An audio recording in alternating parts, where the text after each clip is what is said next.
pretty crazy how quick I was back, no? You hate to see it.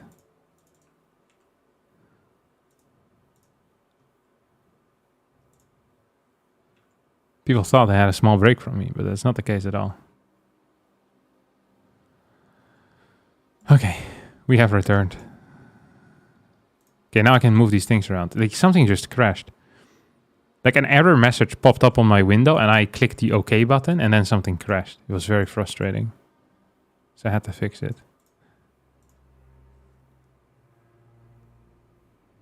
Will they be playing on PTR now? They'll be playing the review game.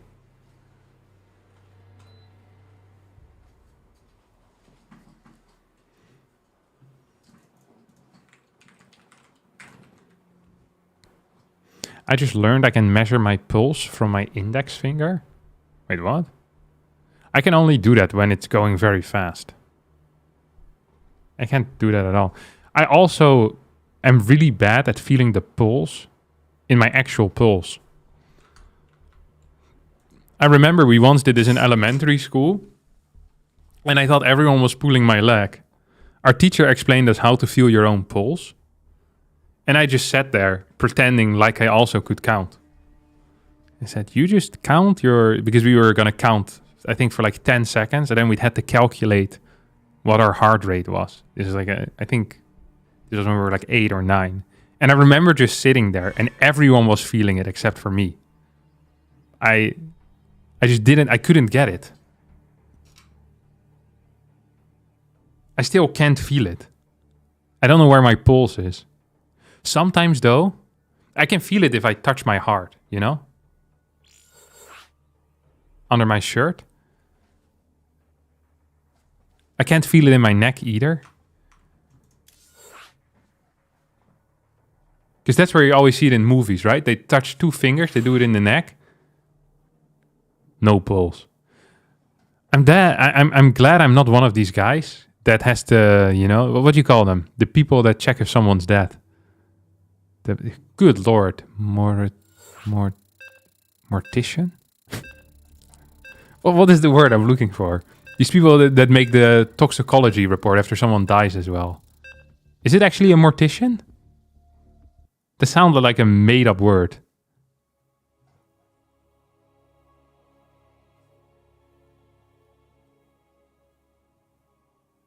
You need to touch the right part of your neck?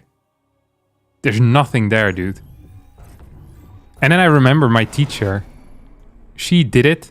She did it on my pulse. And she said, oh, I can feel it. I was like, well, that's great for you, isn't it? I can't. That's ridiculous.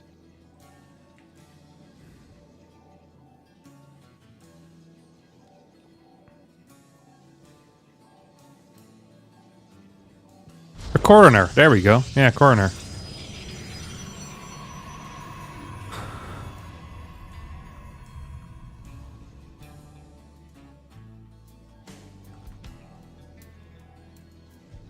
Alright, my dear friends. Best of 3 between BYUN and Nightmare.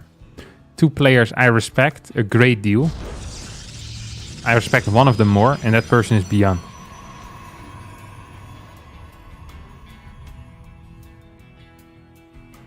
Nightmare has this easy? If you think Nightmare has this easy, you're delusional. You know what I hate? When people say this type of stuff and then they end up being right. Despite this not being based in reality at all. You know? These are the guys at the casino that believe they have a system as well because they once guessed the number correct. Okay, unironically, the first time I ever went to the casino was with my football team. And there were a lot of guys there that went to the casino quite a bit. I actually couldn't believe it when I heard the numbers that they were winning. Because people that often go to the casino always win. Otherwise, they wouldn't keep going, right? So, this guy was telling us about a system he had. I can't even remember. It was like a card game. It was a specific... Something with Blanco. I think the word Blanco was in there, or Banco. It was a card game that he played. And he was really good at it. Because he had a system that couldn't lose. And then I remember, me and my friend, we bought the starter package for 35 euros. And it gave you 35 euros of chips. It gave you like a drink and I think like some fries or something, like a snack. And then we played roulette for like an hour and a half, and we ended up making like $60. So it was a very good day. And then the other guy with the system lost 340 euros. And I remember thinking to myself, that's not a great system now, is it? And he also didn't have a good time at all. Everyone in my football team had a terrible time, except for me and my friend. Which were, like 2 out of 18 or so made money there. I think we mainly bet on not on numbers, but on colors. My system was that I like the color black more than red. So I figure we put some money on that. Yeah, it worked out well.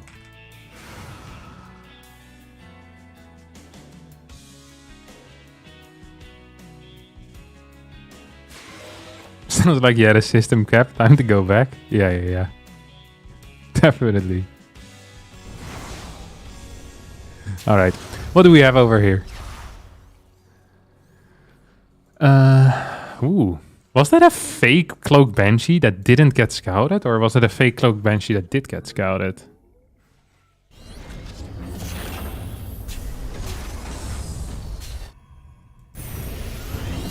These are the first two. These cyclones are out pretty late.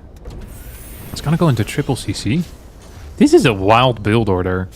I feel like BYUN isn't really playing build orders. He's just doing things really quickly. And then pretending like he had this all planned. I feel like he's actually just freestyling here. This is a nice opener for a Nightmare, I think. I like it. He has a battery here already. He's building a second battery, which is actually really bad for him. Or really bad. It sucks because he's playing against triple CC. So ideally he gets to cancel that battery. And I think with this scout timing, he's going to be in time. Needs to get at least 3 worker kills here. That's 1. He's so careful, huh? 2 kills. Yeah, I'm okay with this because he didn't take any damage at all. Didn't waste too much energy. Got the scout on the CC. I wonder what his follow-up is going to be as a result. There's 2 things you can do. You can kind of double down. So something he could do is throw it on like a Fort Command Center and then a Fort Gateway and go for like some heavy aggression. Or you could get a quick 3rd Nexus and you cut a couple of Stalkers. I'm not sure. You could also just continue warping in Stalkers and then getting a 3rd base. He's getting a Phoenix. I think that is to deal with the fake Banshee. Well, there is a real Banshee. And this shouldn't finish. Banshee did get spotted there. I feel like this Banshee should stay home. The fact that there's a Banshee on the map should scare the ever-living crap here out of Nightmare. That's a good thing. Did he finish that battery in the main? He did it. He did, yeah. 38 workers to 48. Worker count in favor of the toss. These barracks are uber late. His eBays are relatively quick.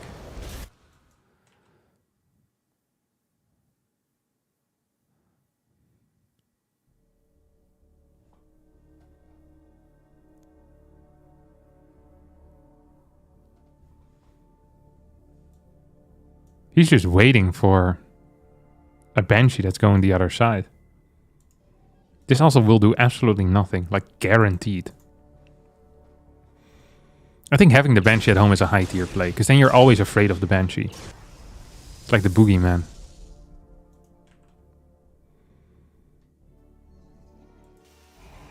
He doesn't really exist, but you know he'll snap your neck if he gets the chance. Where's the word boogeyman come from? I bet this is from when disco was really popular.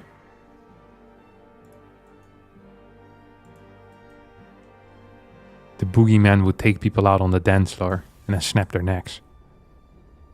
Oh, the good old boogeyman.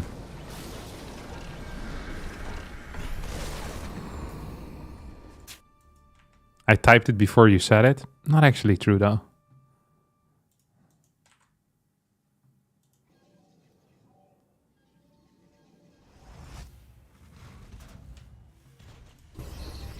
So he has 8 gate, 3 gases.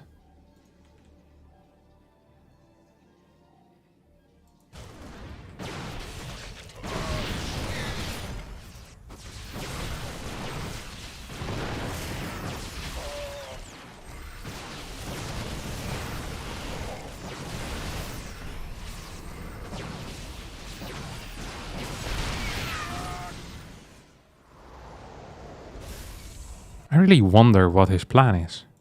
Because it feels like his time is kind of running out on this Earth, you know? He has a late fort base. He's now going for some weird stalker pressure. He has no prism. It's going to be down in upgrades as well. BYUN is just sitting here with tanks. I'm also not a huge fan of tanks. But at least he's not dead. Double mine drop as the armory, I bet, finished up. Do we have an armory? Yeah. 2-2 can start because there's cash for it.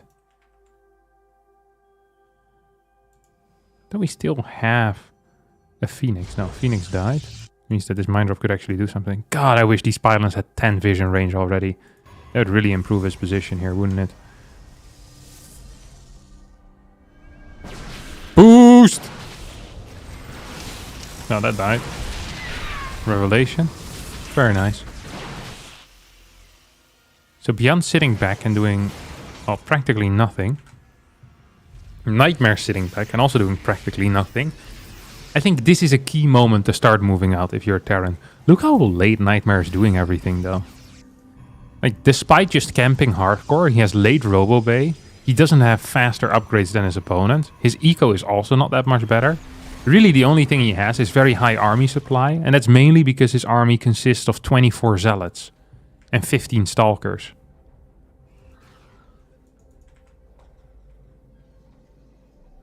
This is unbelievable.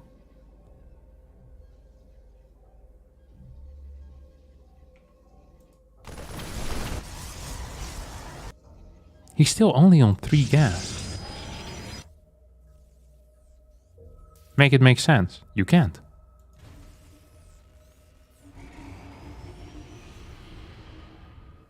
So in my mind, the moment BYUN maxes out on 2-2, he just instantly wins the game. Like it's actually like if they fight, that is. I don't quite understand what Nightmare's plan is here.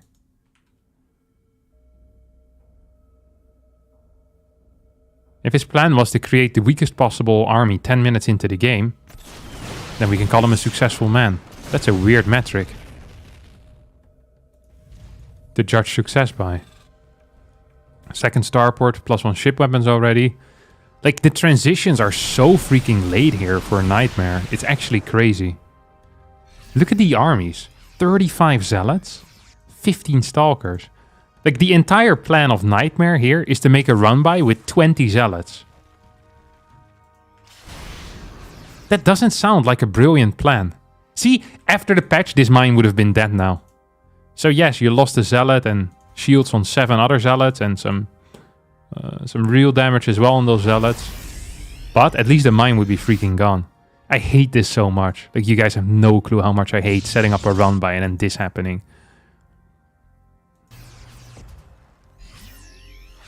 BYUN would have gotten the mine upgrade. Wasn't sure about that one, Chief. I guess during the tank production? Nah, it's too expensive that early on in the game. No shot. If BYUN just attacks now, he wins the game. I don't think he's aware of that because this game makes no sense. Because this army that Nightmare has crafted is truly a terrible force. BYUN is pre-splitting his army because he doesn't believe that this is actually what the army is. He's like, surely there's 10 DTs about to jump on top of me. What a weird game this has been so far. It's mental, truly. Truly, okay, we have another CC, we have a sensor tower here. BYUN is also just casually moving out with like 40 supply onto the map. Should get a cancel here on the 6th, which... Actually, you want to let this finish, I think. Because now you're just gonna... This is gonna be a cancel, yeah. You just gave your opponent 300 minerals. You also gave your opponent a warning sign that he can attack you. Look at this! This is missing 30 supply, but doesn't BYUN's army just look better anyway? I think BYUN should have continued attacking, actually. I think that would have been a better move here. Ship weapons level 2 about to start. Now we're finally creating an army. We got some disruptors. Only off of 2 robos, though. I'd love to see a 3rd and a 4th robo. I also would love to see... Well, 12 gateways is a good amount. Maybe go up to 14 if you're floating 4k cash. Double nexus on the left side. This is what Terrans do quite a bit nowadays, is because they've realized that PvT late game is very Terran favored. So they just sit and do nothing. It's a good move. It's one I definitely do appreciate. He's just splitting his army. I don't think either part of this army can actually be attacked. I'd love if there were a couple more mines out, though. I think that would be a good move. Look! Good luck attacking into this, Chief. How many Vikings there are as well. This is half of the Terran army. And why does BYUN think he can walk into here with half of his army into a cannon batteried up position? And this side also being owned at the same time. The moment you lose map control in this matchup as a Protoss, life is very difficult, let me tell you. Life is very, very difficult. Here we go, we're gonna get a fight. Once again, this is half of BYUN's army. Not enough medevacs here, actually. He's not aware of the fact that there's 2 bases to the left of his. Gotta make my mind up, which base will I own? It's Friday, Friday. Gotta snipe next eye on Friday. Everybody's looking for the weekend. Friday, Friday. Getting down Friday.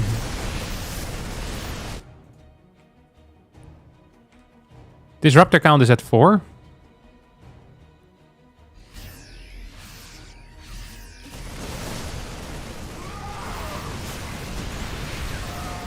This, I think, is a good fight for... yeah, this was a good fight for Nightmare. But, in a way, it also was a bad fight, because it freed up supply, and now Liberators will be constructed. Sometimes Terrans forget that they have Liberators. Blissful moments in StarCraft 2 when that happens. Ooh, saves the Marauder. Doesn't save the Marauder. Made him die inside of the plane. 4 Nexi being built at the same time. This is a wild game. He just doubled his Nexus count. He's on 4 base and he's going to go up to 8. On 69 workers. Make that make sense? You can't, because it doesn't make any sense. This is also a great moment. A great opportunity, one could even say, to send out some Liberator harass. Just to a couple of bases. I guess it doesn't make a lot of sense, because he can just transfer probes to one of his other 8 bases. The only thing that the Terran player needs to do right now is get across the map. If the Terran player manages to siege up aggressively at any point, the game usually kind of ends. So it's on the Protoss to keep full control. Probably want to go into a Dark Shrine at some point as well. Vikings actually helping out. +2 ship weapons is done. Ghost count is surprisingly low. We're at 5. None of them were really in this army though. I don't know where the other 2 were. Oh, they also just popped out of barracks. This base in some trouble, so we're seeing very good rotations here out of our Protoss player. I really think a Dark Shrine would be a nice thing to have here. A couple of lips are being taken out as well. And what TOS wants to do is just trade. Until her daddy takes the T-Bird away. Because if you the moment you stop trading and the Terran, you know, is set up in positions, then that's gonna suck. Good sensor tower snipe. Very well done here. Oh, this observer is putting in some serious work as well. That's a huge observer. That's a huge observer. This is a good trade. Ooh. Yeah. Kind of a good trade, maybe. Kind of okay. I'm down with it. I'd love for Nightmare to pull some workers of gas and also mine a bit more efficiently on the basis that he does have. He still has a larger bank. Disruptor count is only at 4. That almost feels too low here. I say almost, but I mean this definitely feels too low here. I wish that he had more disruptors. He's just adding in more Colossus because the Viking count is practically non-existent. Gonna get a blink forward. Control on those Stalkers is good. No EMP hit that. Otherwise 2-3 extra Stalkers would have died. So we see Nightmare going up to 9 bases right now against the 5 base camping BYUN. That Disruptor shot almost hit. Here we go, another Disruptor. Big Purification Nova. I really think that sending out a Liberator for some harassment is going to relieve some pressure. For 2 reasons. 1, you require more supply to deal with a Liberator than the Liberator requires. So you're making the trades at home go better for you. And 2, it might force your opponent to pull some workers of the minerals. These trades are going quite well for BYUN, by the way, it feels like. I like the continuous trading as long as you can keep all your side bases. Then it's fine to trade efficiently against there. And this is a really good blink forward. I wish there were more disruptors here. But the lack of Liberators is definitely helping Nightmare as well. A couple of big Purification Nova. Stalker count is high. Colossus helping out too. Don't forget, there's 0 Vikings currently out on the map. BYUN still stuck in his own bases. Not capable of doing very much of anything. And I don't think BYUN has realized that there's 4 Colossus out. He still believes he's playing against a mainly Disruptor army, but that's not the case at all. This is really a Stalker Colossus force, and against that, I think getting a couple of Vikings is a wise call. Purification Novas continue to hit. I'm absolutely loving the way that Nightmare has played this. This mass expand style, even if he doesn't necessarily mine from them, just having them there makes it difficult for BYUN to expand. That means you have infinite options to start mining from. We do really have to be careful, because these resources lost tabs are quite close. And you're always one bad fight away from losing this position and then losing map control. And that's something he just can't afford. I almost wish there was a pylon with a gateway here for quicker reinforcements. But the Colossus control so far has been phenomenal, so I'm not too worried. We still haven't had a single Liberator move across the map. Now we see some Liberators sieging up on the far left side.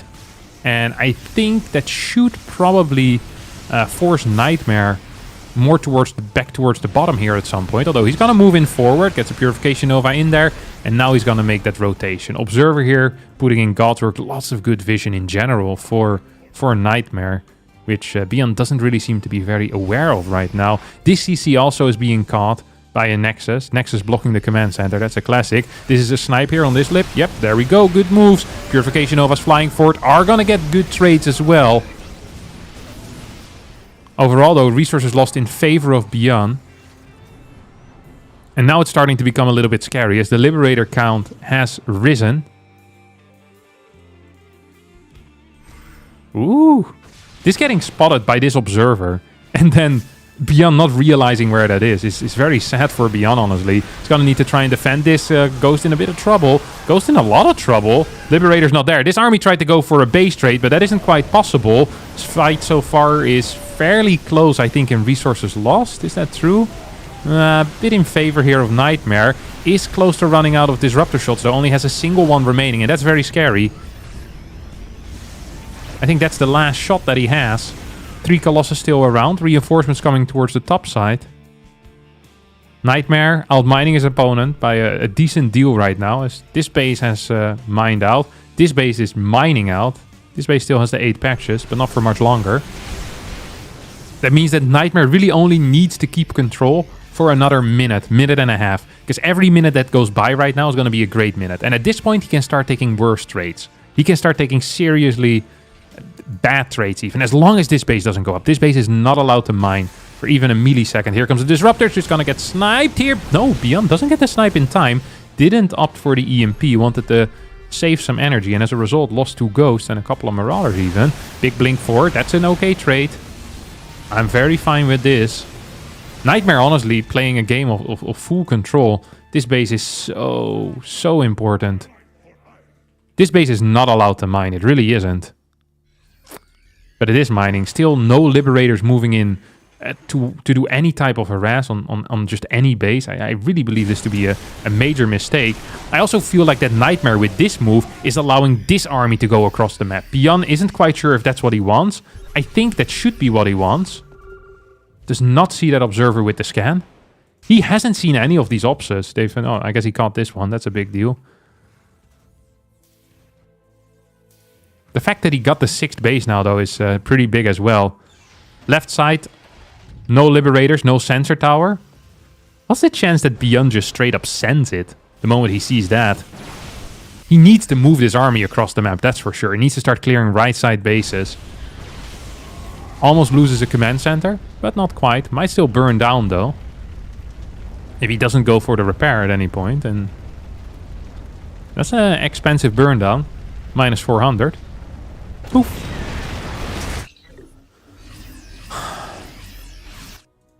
Nightmare, full map control, but now has lost it for the first time, it feels like. He lost a bunch of his vision, has one Observer over here. this position isn't as rotatable anymore. It makes it really quite difficult. Once these lips siege up, it becomes even harder. Big blink forward, though. We see that Nightmare wants to finish the game here. Purification Nova's not quite hitting. And I do believe that BYUN is going to stabilize here. And now he can start pushing out this corridor. And once you push out this corridor, the topside bases aren't safe anymore. And they start belonging to BYUN. That is a potential issue. I really think we need a Dark Shrine. We need to be capable of breaking positions that do not have anything defending them. And you can't do that unless you have DTs. Or at least you can't do that supply efficiently.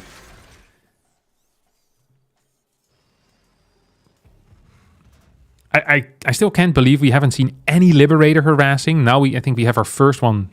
Maybe it's just going to defend this base. No, it's actually going to go out for some harassment. I feel like that should have been the case much earlier. And he's going to send it out now. BYUN, he's playing patience. He's playing slow.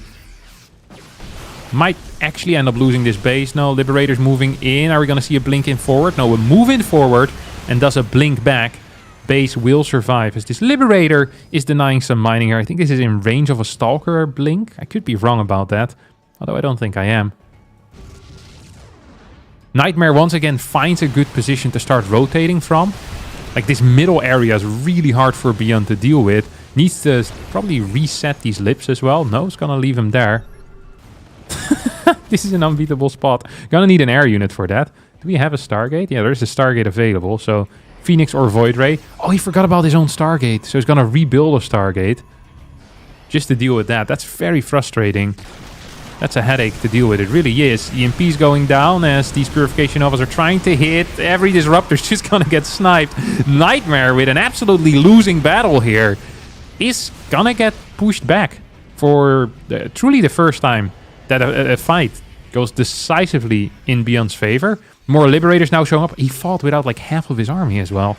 Still like 10 more goes where that came from and 4 more Liberators. I really think that BYUN at this point should be considering pushing forward down this corridor and seeing where it takes him. Because it feels like that is a no-brainer. These top right side bases should not be allowed to survive. He's instead going to send his army there and keep a kind of a rotation army. An army that can defensively rotate in combination with the lips. This should be fine as well. This is a lot of units. Not quite enough medevacs, but a lot of units nonetheless. Here come the Zealots. We'll take out that sensor tower. Liberator's gonna start sieging up. Colossus flank coming in from the side. As this planetary is still not quite going to fall. This base, however, will die practically instantly. And at the same time, I think this base is toast as well. 8 Stalkers and 2 Disruptors is not gonna be enough to deal with that. We have a forward scan. We're gonna need... well, a recall, but that recall doesn't exist. As, yeah, this base is just straight up toast, honestly. So he should be capable of getting that Disruptor, he does. As Nightmare loses map control, loses bases. And now life is starting to get seriously scary. Yeah, this is... You need something to deal with these side bases. If you're rotating the way that Nightmare is, I think not having a Dark Shrine is it's a rookie move. He's already starting carrier production. This is... in my mind, not a viable play at the moment. Purely because he doesn't have any upgrades for the carriers. He's trying to get them, but you can only start transitioning into carriers when you already have the upgrades. At least in my experience. Otherwise, you just lose to Marines, you lose to Ghost, you lose to Liberators, you lose to Vikings. Literally anything that shoots up kills you. We have a couple of aggressive scans. I think BYUN also realizes there's a transition happening. He's seen one carrier produce. And he can start Viking production now, or he can maybe... he has enough anti-air, I think, at the moment. Just, yeah, okay, he's going to get some Vikings. Has 3-1 upgrades against now +1. These should be really difficult fights to win here for Nightmare. He still has a bigger bank, but a bigger bank doesn't do very much for you. If you're, you know, if your army is balls. Which right now his army is pretty balls. These observers have been, honestly, they've been worth so much here. Big blink forward. He's going to get 1, going to get 2. He's going to get... 2.5. Disruptor shot coming forward as well. The rotations have been so good out of Nightmare, but we're just missing a backstab force. No DTs. No DTs, no fun. That is the theory we're working with right now. Vehicle plating level 2 coming out as well. A couple more scans as Nightmare is in not a very good spot right now.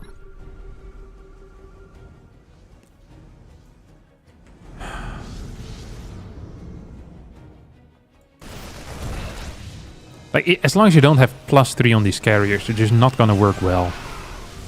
They just really aren't. I also think BYUN is being a little bit careful here. Almost too careful. It's going to be pushing in forward, and it's going to take a good fight. At the same time, half of his army is on the bottom side, looking at this observer. Like, I think if he were to make a big push with his entire army, with a good liberator count, he'd win. Or if he's a bit more active with this force, he'd also win. As I just don't see a way for Nightmare to fight his army. As too much supplies in carriers, which are not great right now. BYUN can just move back. No need to fight this. And this army should take out every single base on the bottom left side. Sieging up here without a large turret range behind it is pretty ballsy. Like, carriers without upgrades are bad, but this is really pushing your luck, I think. As they are going to break through now. 10 more Marines in production as well. We don't really have a lot of medevacts here. BYUN is losing base. He's going to come back. Rather than continuing the base raid, he says, hey, I actually want to fight this army. Viking count is at 13. Marauder count at 25. Here we go. There's a couple of EMPs available as well, and only 2 disruptor shots. This is a beautiful concave here for BYUN, who... I'm not so sure if he's actually winning. The carrier count remains high enough. Maybe? Carriers with +1 are the future after all. A surprising ending there. As right now there is 6 carriers as well as 14 zealots. 3 colossus on the way, so there's some good anticipation here of the fact that there's going to be marines popping out. I think that initial hold that BYUN made here, when he only had like 40% of his army in the fight, was probably a mistake. If your goal is to pull your other army back, I think you should just wait until your entire army is there before you want to engage into it. BYUN didn't want to do that. Now he's in a bit of trouble. Or a bit of trouble. He's in a world of trouble. There are no colossus here yet, though. But I don't think it's actually going to matter very much. 3 colossus now popping out.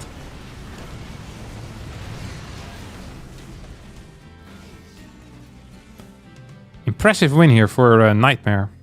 Honestly. It really felt like he almost let it slip there.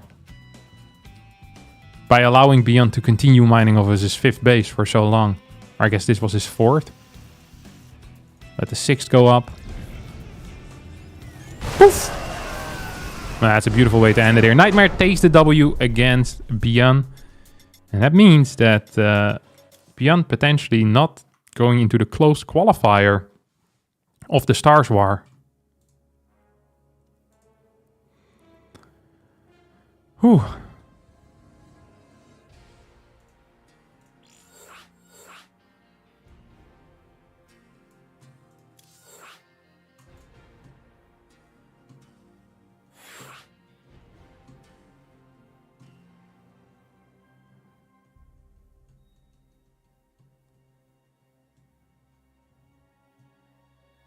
Are these live replays? What? It's just live. There's no replays here. It's just live.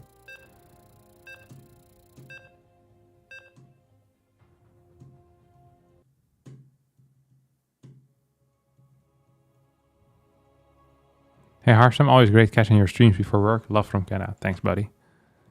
Appreciate that. Also, thank you, Blokeman, for the subscription. Much appreciated. And Nate Sultan, Das Kambas, and Lemming C. Thank you very much, guys.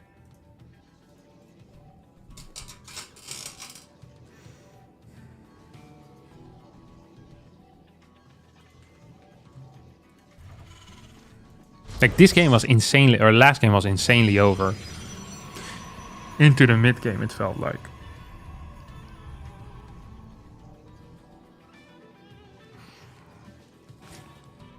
In favor of Nightmare.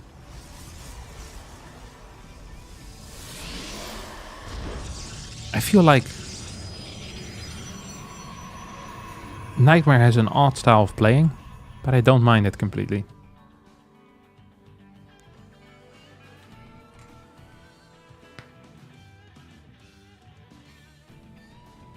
Hello from Mexico. Will we be playing PTR today? I don't know. I don't think so. I think I'm just gonna do the cast of these. And then piss off. That's what I'm thinking here. But I could be wrong.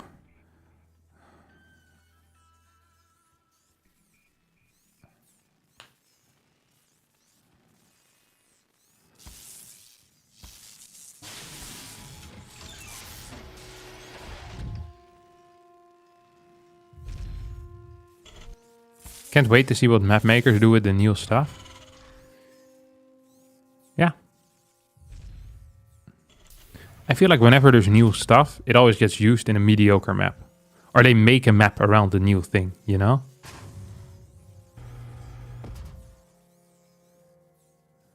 Rather than having a good map and then implementing it, if that makes sense. It feels like very often, like when new toys are being introduced, they kind of get overused. It's like whenever people get the soundboard, you know? What? That type of stuff. Like it's always too much.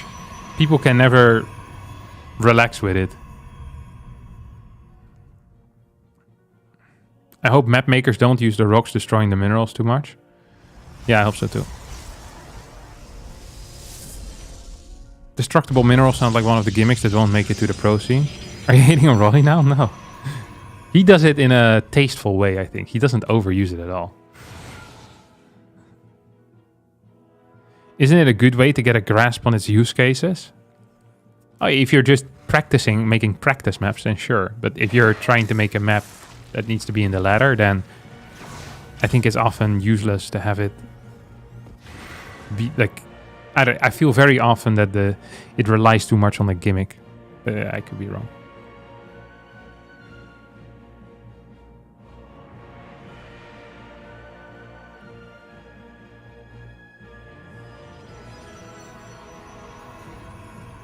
You're from the past. Nightmare has this easy. Alright, we'll see about that. Oh. Wait, did I miss the entire early game? I'm very sorry for that. Wait, what is this?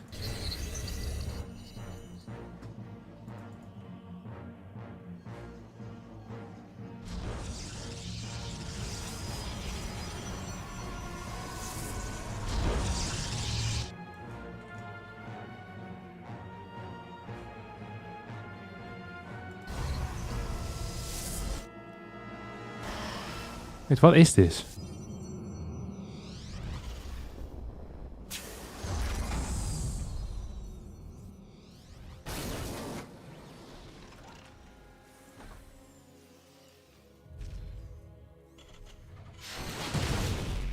This is gonna be the worst game in existence of video games.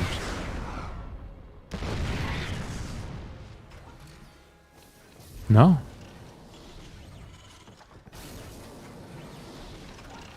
This is a terrible plan.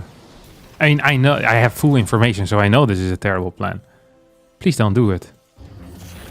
You don't have to do this.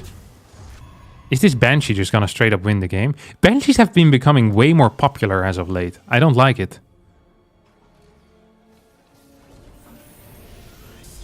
Watch this thing get 4 kills.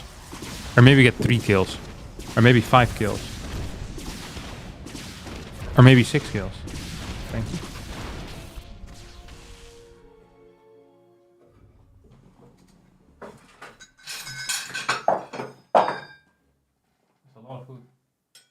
I appreciate it.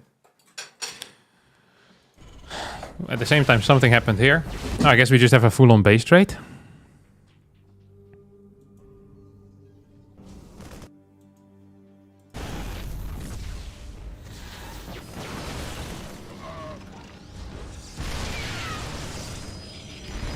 Terrible caster.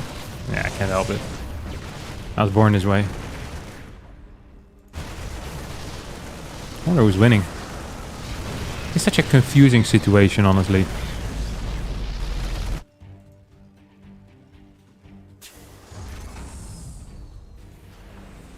"11 workers went down, so it feels to me that if BYUN doesn't win here, he's dead. And I don't think he's winning. Stan's probably dead, isn't he? What is the tech like, though, for Nightmare? He has no tech. Bad worker count, late third. This is an insanely confusing game. Still a Banshee in the dead space. That can't come back.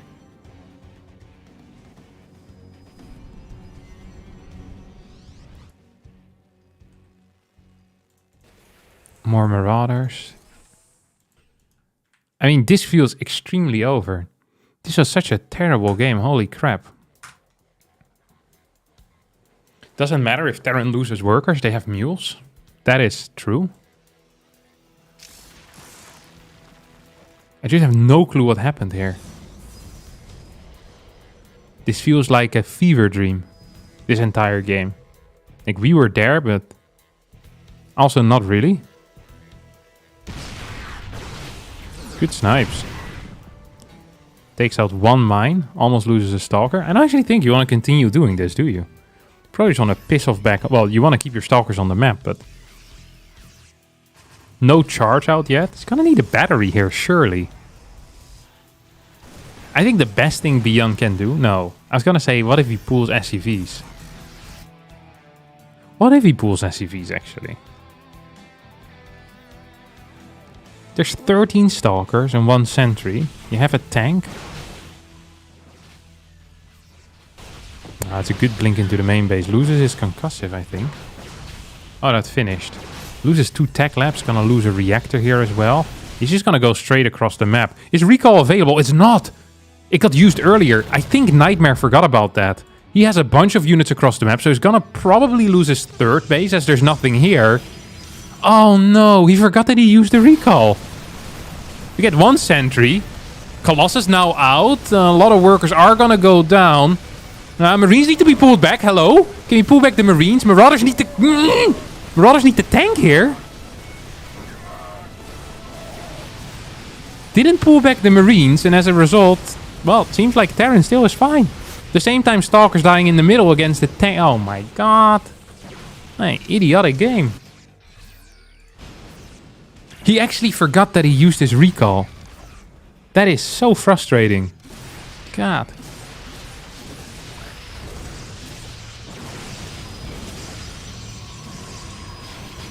This game was over. All he needed to do was play it. He had mules after all. Tank stays alive. I feel like BYUN is pushing his luck a little bit here.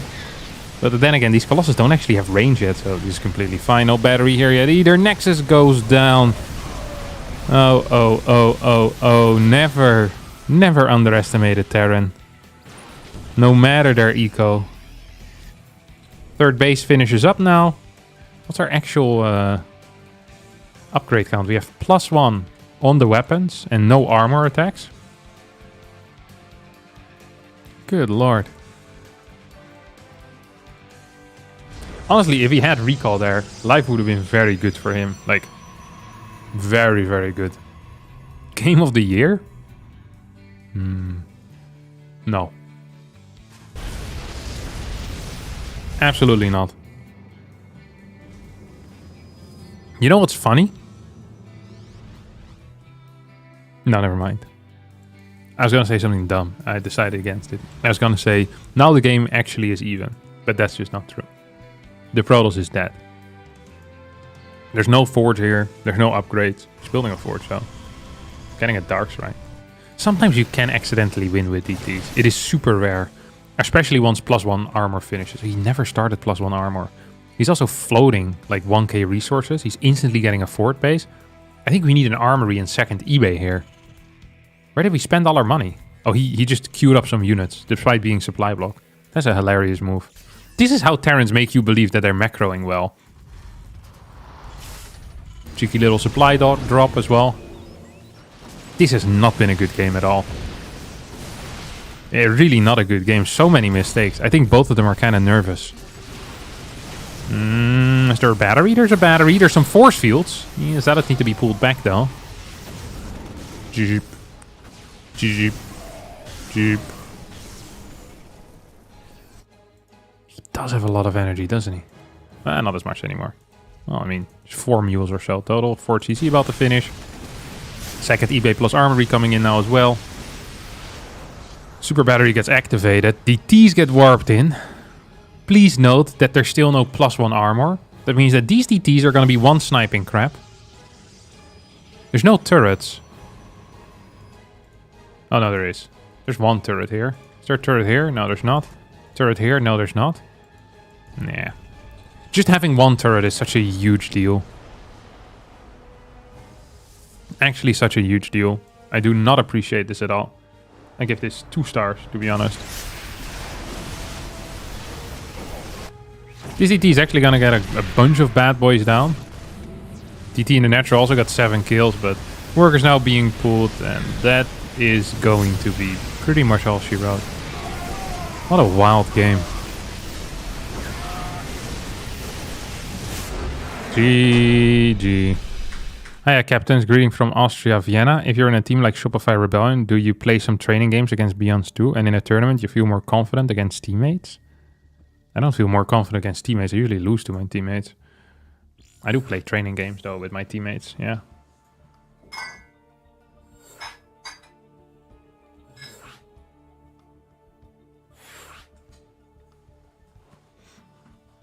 Throw of the year? No, it wasn't a throw of the year. You just forgot about recall. This is the type of stuff that happens. Because you're not used to your recall being on cooldown at this point. So you just forgot. Hey, Mr. Streamer, I hope you have a wonderful stream and a great day. I enjoy the content make. Thank you, buddy. Ghost should be nerfed. I agree. I'm with you there, buddy. Man, I worked out for the first time again yesterday. I feel sore everywhere. I'm so powerful now as well.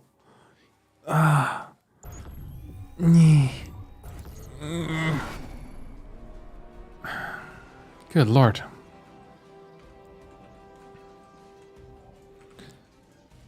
Like, I know it's supposed to hurt, but at the same time it feels good. Like, you put in some work, you know? Like, biceps pumping. My neck. I work out my neck muscles a lot. People underrate the neck muscle. I'm the only person in the world that could get stabbed in the neck and be completely fine. Just the knife gets blocked by pure muscle.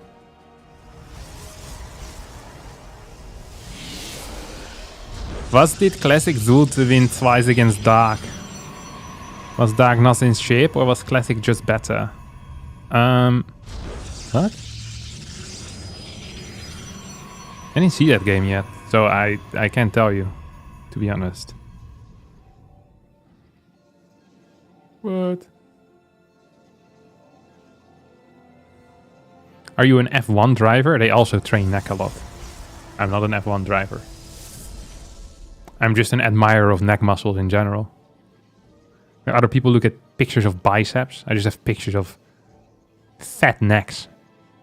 I have a folder called Fat Necks. It's just muscled necks. You see like a six-pack in the neck, basically. That is what I aim for. Are you a good driver? I don't even have a driver's license. I have my, I did my theory exam and I succeeded. No small feat. I'm pretty impressive. Pretty impressed when it comes to that, yeah.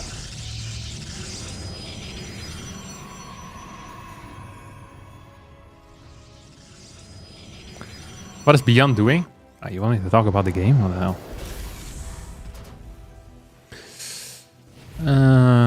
Just a double gas opener, very standard. Reaper into Reactor. BYUN is one of the players that plays Reaper into Reactor with low ground CC. It's a risky man. You know, he's a risky man. He can't help himself. At the same time, I think Nightmare went for a no scout. So, theoretically a good opener. All that Nightmare needs to know now is that he's playing against a double gas. Ooh. Yo, BYUN. That was sexy. That was really sexy. He's gonna go in now. Is that second adept chrono? Yes, it is. He's gonna get a confirmation on what he's fighting against. No, he's not gonna get the confirmation of what he's fighting against. He's gonna lose his Reaper, though, for free. I'd rather would have gotten confirmation what he's fighting against, then. Oh, he doesn't know if it's Twilight or Stargate. It's a weird move. I don't like weird moves like that. I love this mine burrow, though. That is a good move. It's the opposite of a weird one. Semi on the ramp here. CC about to finish up. We have the medevac as well being produced right now. Oh, Cyclone. Oh, he thinks it's he thinks it's an oracle, I think. I think he thinks it's an oracle. But I could be wrong. He's gonna go for a 2 mine 4 marine drop. At least that's what it looks like. Now, if you believe something is an oracle, then this is a fine thing to do. This is a little bit less good against Blink, I believe. This is gonna get spotted by the 2 adepts.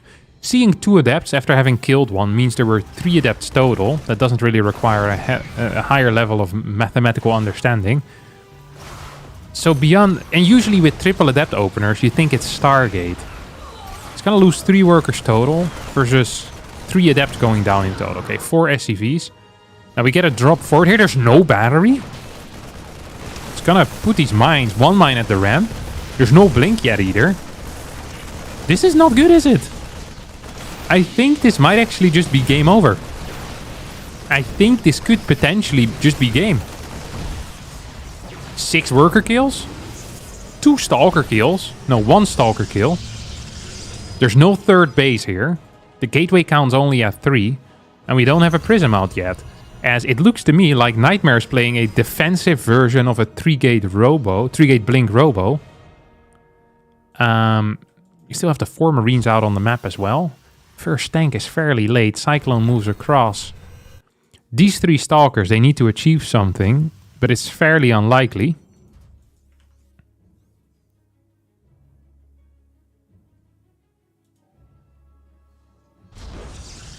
Throw a simulator as well. A fort, a simulator. He's gonna play... This could be 2 base Templar Archives, actually. So like 2 base Storm. I think that is a very reasonable response if you're in such a crap spot. I feel like that's the best response if you're in a crap spot. Is to wait kind of long with your 3rd base, get a Templar Archives and then charge. Or charge and then Templar Archives. Getting another Ops. I don't know why though.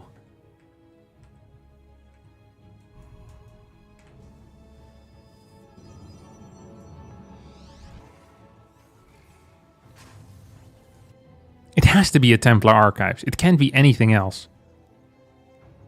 It literally makes 0 sense.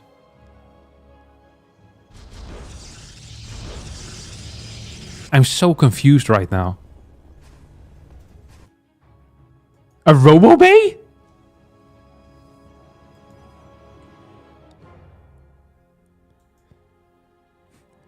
I was wrong, but in reality, Nightmare is wrong. This is the worst thing you can do at this time. This makes 0 sense. This is actually, it's actually over. It's actually just over. Like, you're gonna have nothing. This is, by the way, not the real push. This is a fake push. Well, it's a real push as he's here, but I don't think BYUN thought that this was gonna kill. But it is killing. This Robo-Bay is insane. Like, insane. It's also supply blocked again.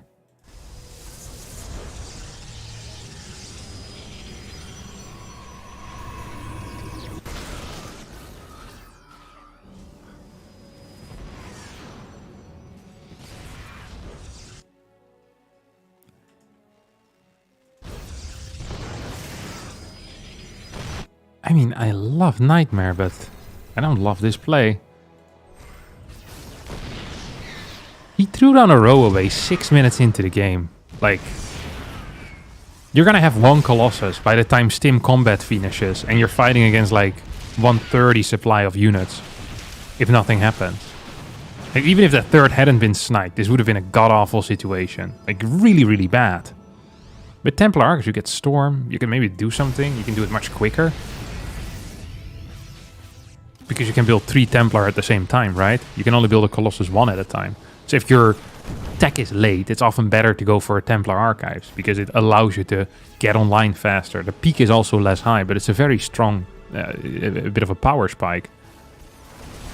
As Nightmare's gonna try to clear this. I think he might almost be capable of clearing this, even with just a single Colossus. This was honestly a very good fight for him. A fairly heavy Marine army.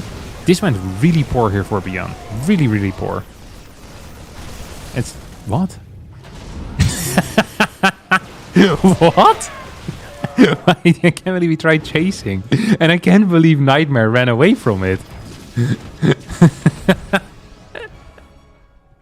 Why would he do that? It was 5 Marines. Oh no. It happens to the best.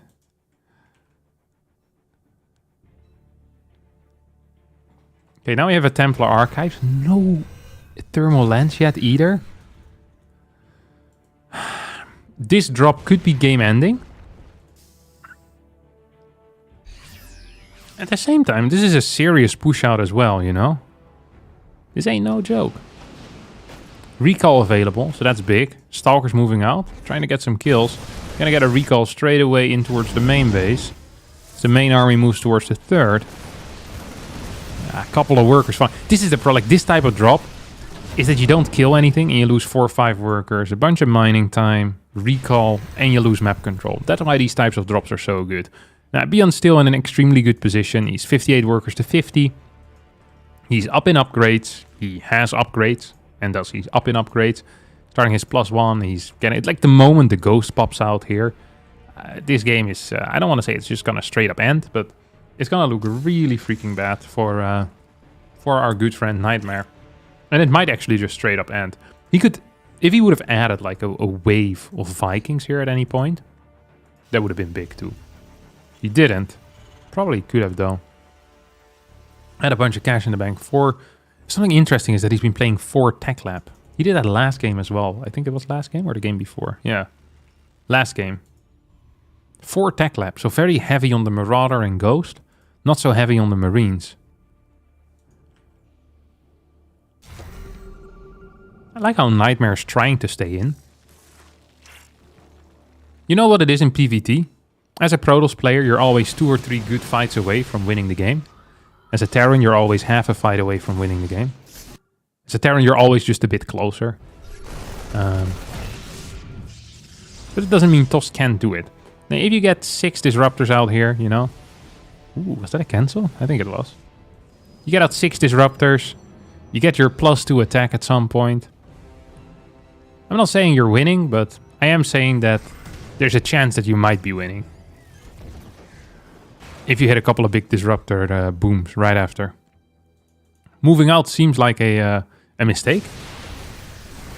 Gonna go for it anyway, because trades right now is not really what you want. You want a big maxed out army. Perhaps trying to scare BYUN though. So far it's actually somewhat working as well. No ship weapons have started. Fort base now flying over. Nightmare, his play is actually good. I really enjoy the way he plays. Just he's a cool player. You know what I mean? Look at this guy, think to yourself, that's what I want to be when I grow up. Like a cool guy. He took some map control here and then doesn't do anything with it because he doesn't want to trade. And he's completely correct. He understands his position very well. He understands the position much better than BYUN understands the position, is what it feels like to me. And as a result, he can kind of play with BYUN. And that's what he's doing. He's playing with BYUN. This was a 100%, I don't want to say 100% lost game, but this was a lost game. This game was over. It should have been over. But it's not. Because we're still playing.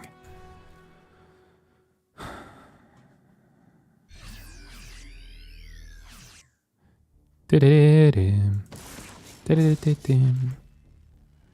the final countdown. He's having a tough time though, maxing out. 5 Disruptors, +2 attack on the way. So now there's going to be a window of about, I want to say 2.5 minutes, in which it becomes super important for Nightmare to take like a couple of good fights and to keep map control. This is not the start of that. This is absolutely not the start of that. And it's super important as well that BYUN doesn't get to split his army. That actually is pretty vital here. That actually is pretty vital. Disruptors, disruptors. Purification Nova. Ooh, there goes the first Colossus. And there goes another Colossus, probably. This is not a good fight here for Nightmare, as he actually trades out a lot of units. And when I say trade out, I mean he loses a lot of units.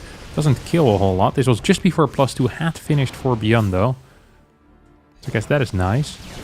It's a win of some kind. This army is on the map. It isn't really doing anything, as these ghosts are also being taken out. Nightmare gets the good out of a bad situation. Where's the disruptors? They're on the left side. They will need to join up with the main army. They're coming in with a flank, maybe. Not a flank. Yes, a flank. You know, this sounds stupid, but maybe taking out these rocks is worth it. To open up a path for you to push out from. Oh, that's an interesting drop, because I think it's just going to straight up spot it. Surely beyond seeing that observer now, though. Like, this is very blatant. This is some blatant observer movement.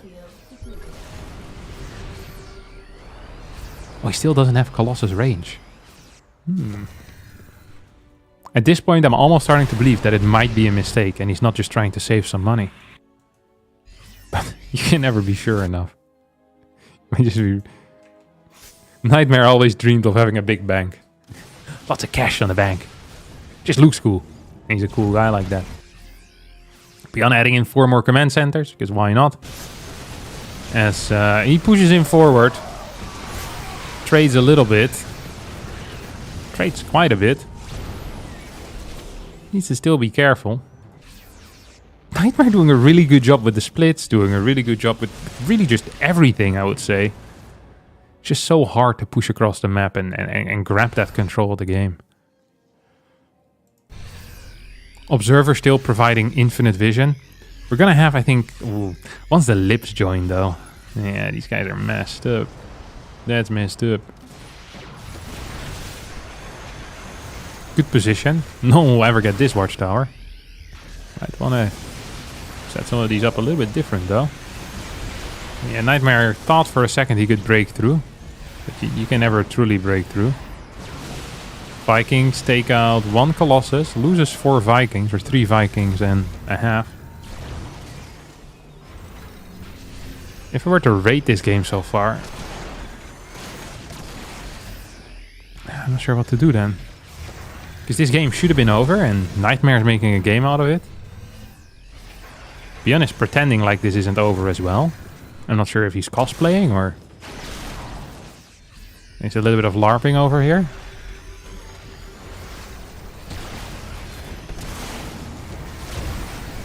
Because it feels like he can just move forward, no? At some point. Maybe this is not the ideal angle. He's taking it slow, though. He's taking things real slow. +3 is about to finish up as well. Okay, here comes Nightmare's gonna push through. 3 Liberators still set up on the far left side. BYUN says, I don't actually care. This concave is good enough for me. Why would I need to set up these Liberators again if you just continue attacking into my good position? And he seems to be right. Now probably just has the opportunity to continue moving in forward as more Liberators show up to the battle.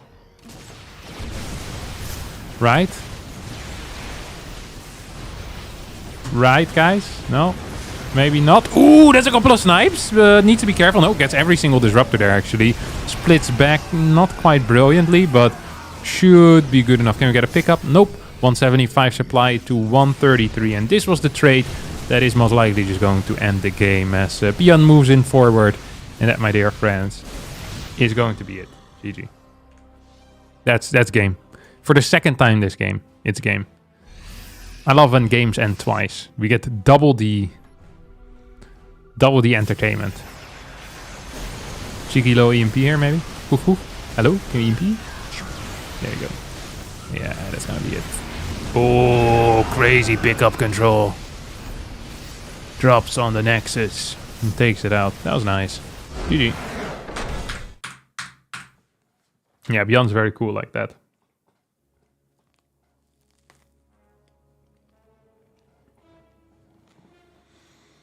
Good best of 4.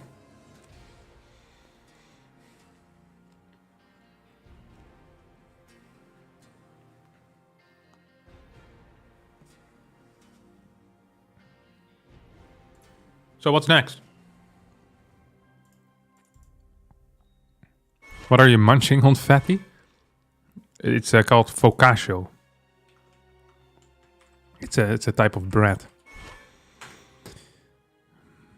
Focaccia, sorry. It's a flat leavened oven-baked Italian bread. But we made it in the Netherlands. That's also just allowed. Don't get any fines for that.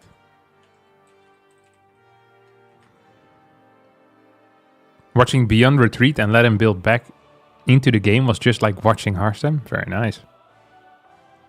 Love to see it. How did you pronounce it? XD? Focaccia. Focaccia. Pronunciation.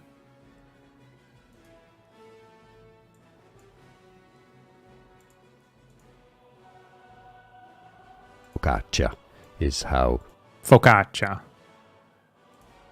it's on that ch sound. Focaccia is Focaccia. Like a deep voice. Focaccia.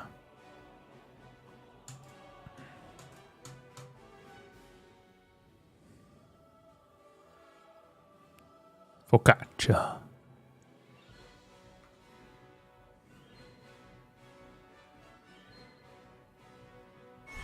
Julian's pronunciation guide.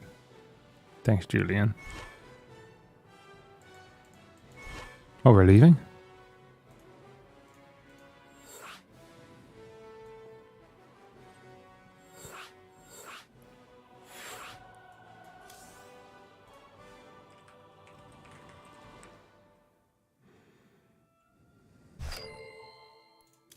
Super easy to make as well. Yeah. Irene makes it quite a bit. Very tasty. Good texture. I love it.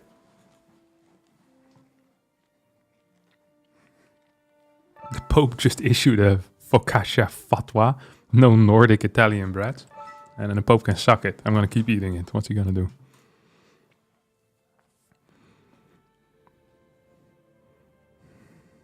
Do you think the Widowmine nerve will cure your brain damage? Doctors keep telling me that it's incurable. There's 14 people in this party. I don't think that many people fit in a lobby. We're gonna have to kick the weakest link. I think I'm the weakest link, actually, in this lobby. Do 14 people fit in a lobby? I thought the maximum was 12.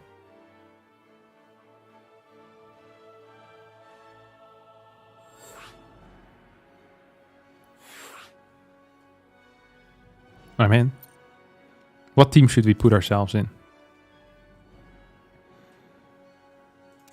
I'm Team Maru.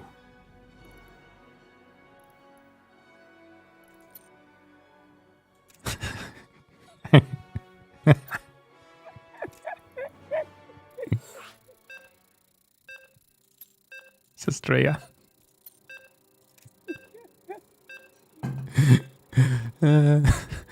I don't know what this actually does.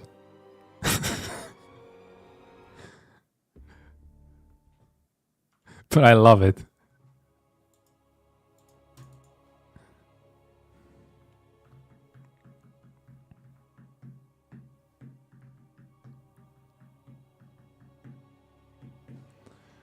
Alright, ladies and gentlemen, it's time to hydrate for a little bit.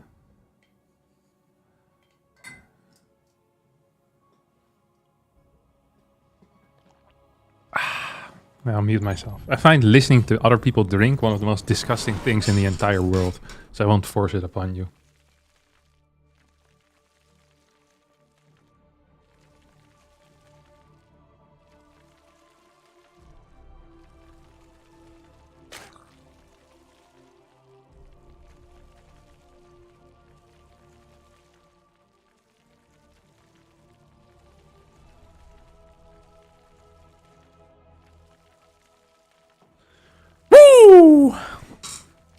All right.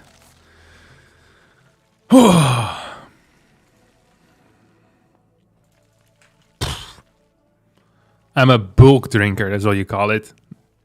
I drink in one go. Poof.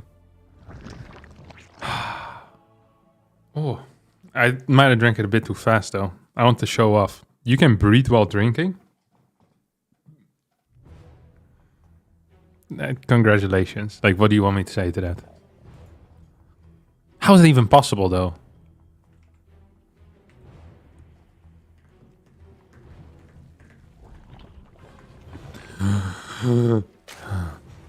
That's not possible, is it?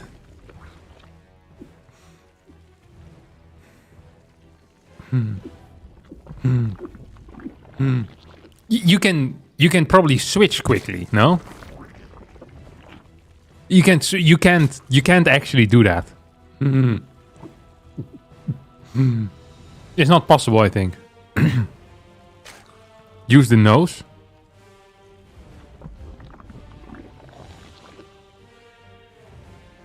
It's quick switching. It's not, you can't do them at the same time. It's simply impossible.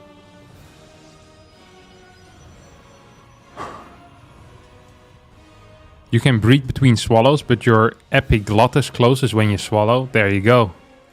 I knew it. I was like, what is stopping this movement? And all I could think about was the freaking epiglottis. Ruining my life again. God, I hate that guy. Wish he wasn't here anymore. While you drink the liquid in your mouth, you can breathe through the nose. Yeah, of course you can hold water in your mouth. That is not drinking though, is it? This is really stretching the definition of drinking.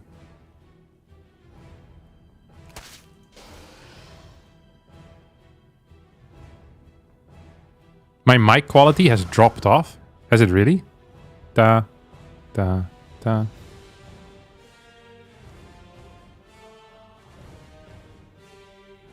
Yeah, I don't know why that is. I notice it too.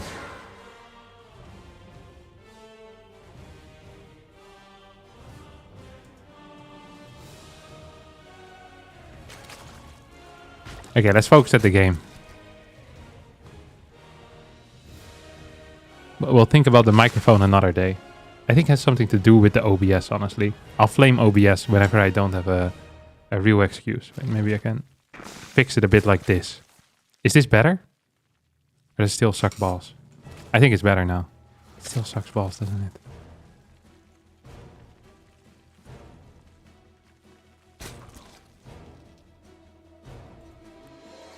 Alright, what do we have here? We have an Oracle plus a Stalker. Do you see what Classic did in GSL? I didn't. I haven't seen Classic play in a long time.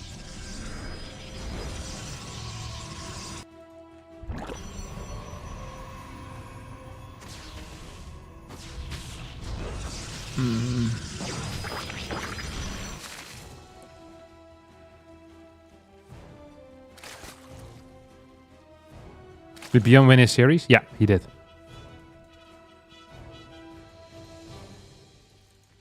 Okay. Double Oracle move out. 2 gas in the natural. Are we the ones lagging a bit? We might. That would not be good. This is good damage. 4 kills. 5 kills. 6 kills. That was ballsy movement, by the way. Lost nothing. Killed 6 workers. It's a big deal. Robo behind it. Twilight plus Force. One of these weird styles. Not super fond of. I think the only thing you can really do if you play Robo is that you go for a higher adept count. But we do it anyway.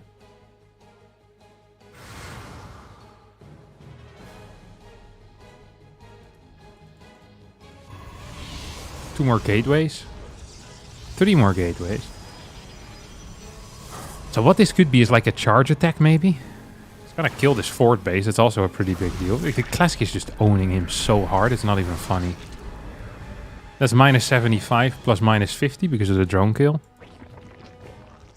Link count is at 12. 55 worker to 55. Not a good look for the Zerg, let me tell you. And yeah, it's gonna be a Chartled Archon attack. But what is the fast robotics facility for, I wonder? Loving the fast gases. Just for the Observer plus Prism combination? Immortal. Okay. In that case, I think Spire is quite a nice play. It is going to get scouted here, though, so that means it's a less nice play. This was just a double... No, it's a triple Oracle, I was going to say. Double Oracle is so rare these days. I used to be a strong believer in the double Oracle, but nowadays I'm a triple Oracle fan as well. Fourth base, 6 minutes in. That's really quick for a 6 gas. That is really quick for a 6 gas. Really, really quick for a 6 gas. Let me repeat it a couple more times, so that you all understand how quick that is for a 6 gas. Rushing out Storm as well here. Holy crap, that's a fast 4th. He built this off of like 4 units as well. So ideally, what Su does here is go up to 85 workers and not build anything beforehand. We see Classic with the second Stargate. Observer is just... Ah, I love this. He scouted the Spire. Now make sure that it's finishing. And then it's going to check to see what pops out of the lair. This is such a greedy 4th, honestly. And also it allows Zerg's complete freedom. Su didn't go for complete freedom. He added 2 roaches and probably too many lings as well. 9 corruptors?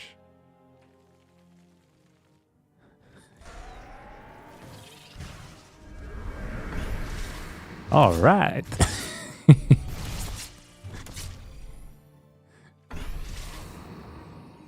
Someone sent the ambulance over to Su's house? Because something's not going entirely right there. What is this? Because he scouted the 2 Stargate. He probably should have built nothing. Or maybe he wants the Ravager Ling Bane attack, but his Baning Nest is none. He's floating 3k resources, which usually is considered a mistake as well.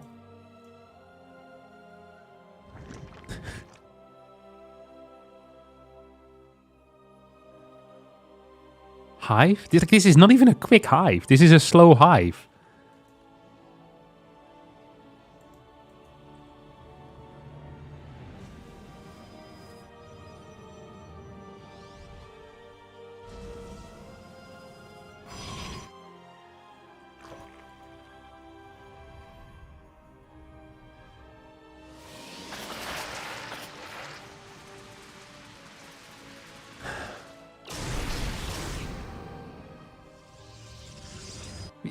Why is he floating 4k resources?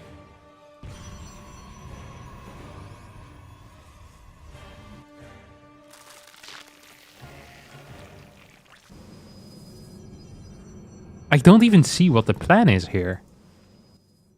Is the plan to just die against a maxed out push? Because I feel like that plan might just succeed. The worst thing Classic could do right now is move out on the map with a serious intention of killing. I actually think he should just stay on 4 base for a little bit longer. There's really no reason to take a 5th. If he just pushes out while he's maxed, there's actually 0 chance that Su wins. Like 0. It is not possible. Su is on 92 workers, has 5 corruptors out, and has an army that consists of Ling Bane and doesn't have any upgrades for the Ling Bane. This is one of the worst thought out plans that I've seen. This must have gone horribly wrong.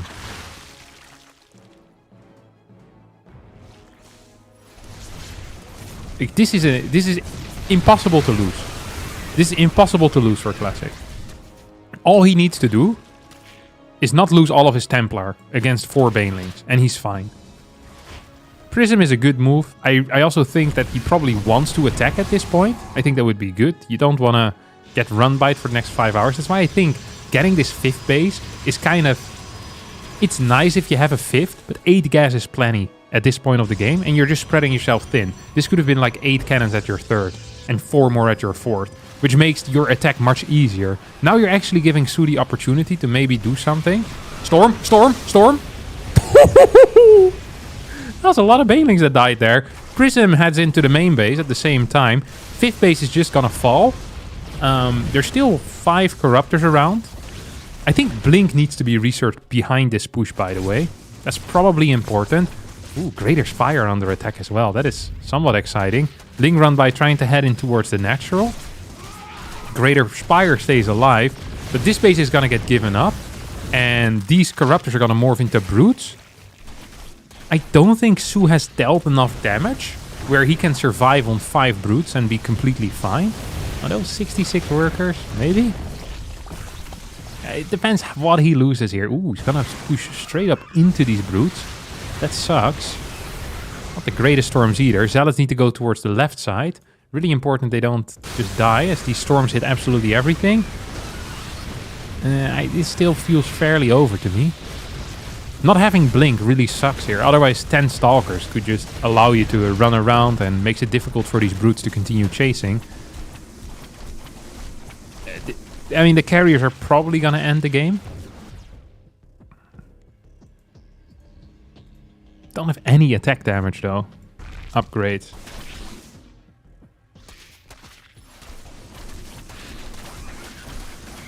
Ooh, nice move. Very neat indeed. +1 melee, as well as Adrenal Glands, of course, makes these links quite a bit stronger. Could have stormed the Morphing Brutes as well. I don't think he would have gotten the Morphing Brutes, so then he probably just would have wasted a bunch of storms for no real reason. I think he hit just a little bit too late there.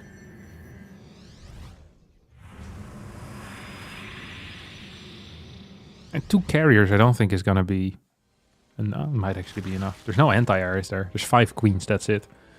Yeah, maybe 2 carriers is just fine. It's funny because he doesn't have a 5th base now. Taking a 5th base too fast means that you're most likely not gonna get a 5th base very quick at all. It's much better to take a later 5th very often. As the carriers plus Phoenixes are definitely helping out.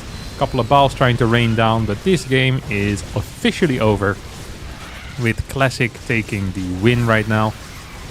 Queens are trying their best to fight here, but it really shouldn't matter. As there's nothing to deal with the ground army.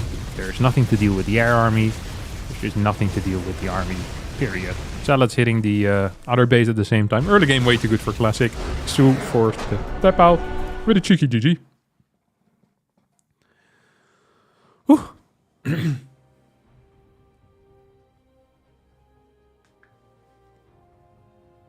That was a nice game. If you like Protoss.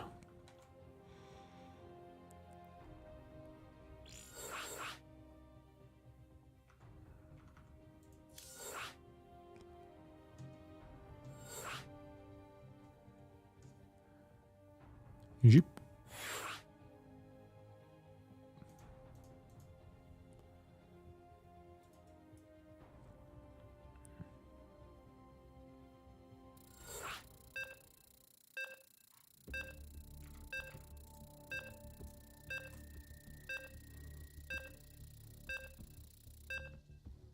Classic good in PvZ. Yeah, it's not bad.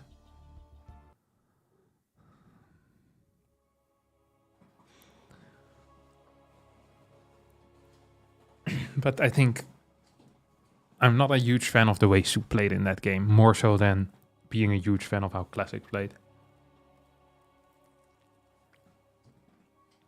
Classic is good.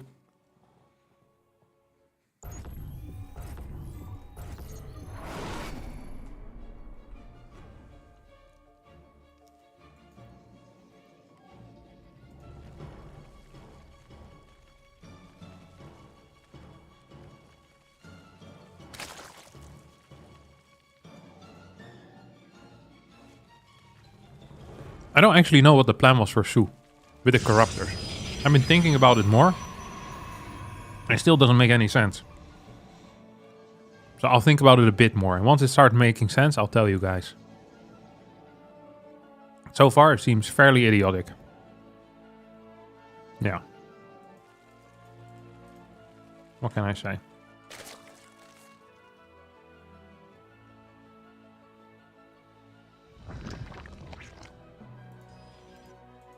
Ooh, gateway scout timing. That's old school. Even I don't do that anymore.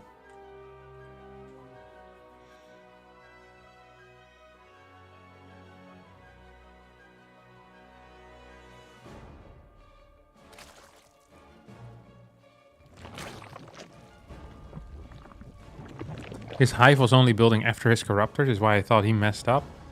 No, I think his plan was to build corruptors.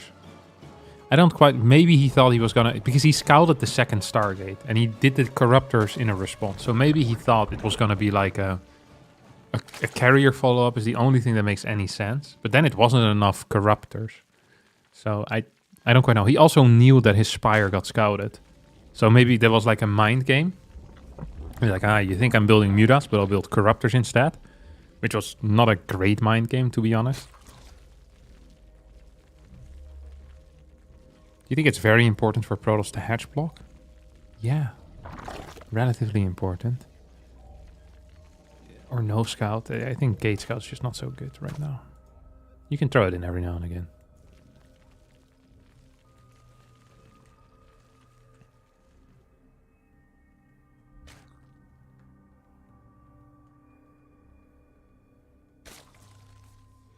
Straight Stargate once more. So you have an Adept coming out as well. Warp Gate. What his plans are. I really wonder what his plans are.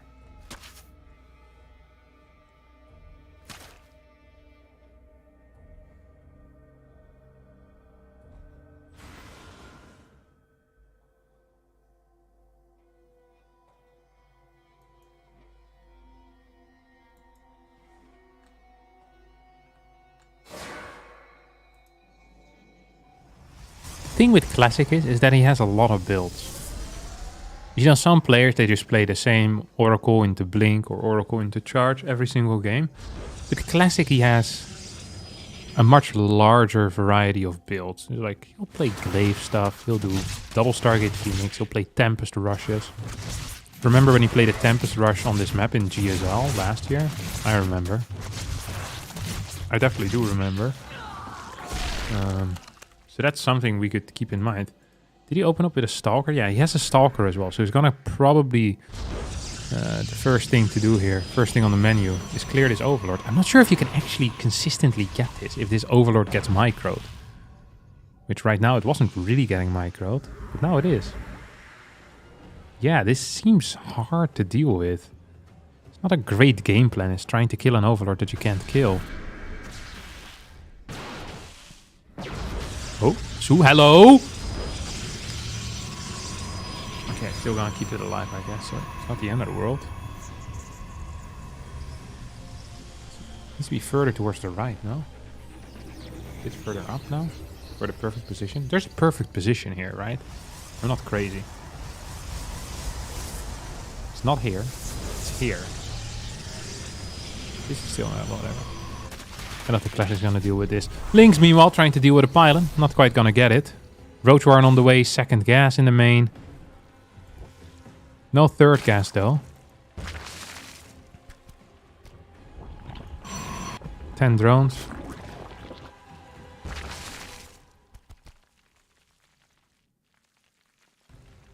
So I guess this is a really fast Roach Warner. Am I crazy? Oh, 430 actually, that's fine. 420. No, against triple Oracle perhaps a bit quick. That thing's gonna die. There's a second Roach Warner now on the way.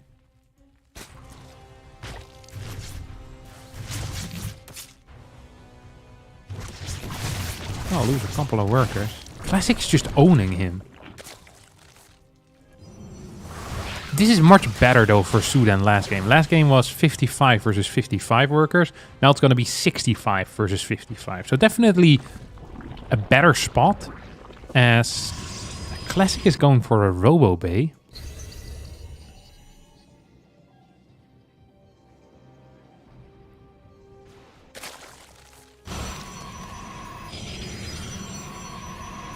So I guess it's going to be a Colossus push here of some sorts. Once again, Sue has the complete... He has a... What do you call that? A get out of free jail card. Except rather than getting out of jail, you get to go to 85 drones for free. Killing roaches. Dang it. This is the worst thing he can do right now, is building units.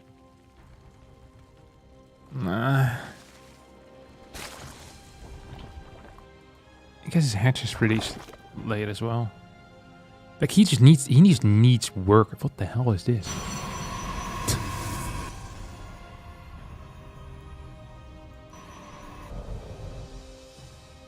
This is perhaps the most unsafe build I've seen in my entire life. Like legit in my entire life. This would die against like a Roach Max. This would die against a Hydra all-in. Like this is holy crap.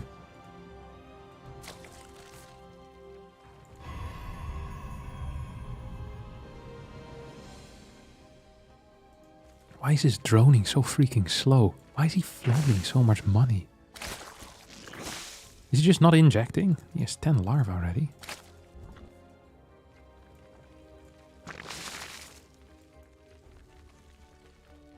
It's not been very good macro-wise out of Shu, which is weird because his mechanics are one of the things I usually really appreciate. Gonna go up to 8 gases here. Classic is playing so freaking greedy. Holy cow. Freaking the Monopoly man. Giving a top hat and a monocle. Monocle? Monocle. I don't think the Monopoly man has one. Still, give it to the freaking Classic, because he has a lot of cash. He deserves one of these. He really does. Classic does have a lot of constant info, though. It doesn't matter how much info you have if you're getting a Fleet Beacon plus Stargate. If your opponent builds roaches from 75 drones, you're freaking dead. Like, what is this? He's floating 3k resources. What? What are we waiting for? This push should be maxed. I mean, what?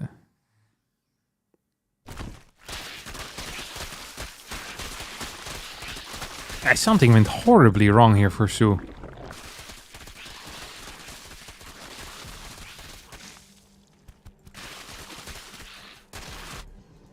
I also have no clue what Classic... Once again, with a fast fifth. Not a fan of this. Not a fan of these fast fifth bases. Really not a fan of it. A fifth before the 10-minute mark is asking for trouble, in my opinion.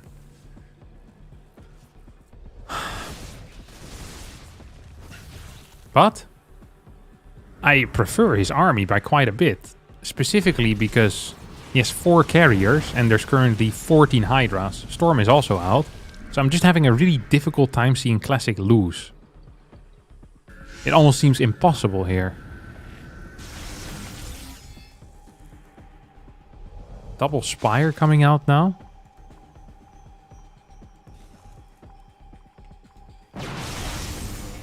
Nidus Network. I like the Nidus Network. That's a cute move. 3 stars for that. 4 stars for that move. Adept Observer Split Off. That's a 5-star move if I've ever seen it. Clearing some creep tumors. Clearing some creep tumors here with the early game unit. Lovely to see. Just lovely. Phenomenal play.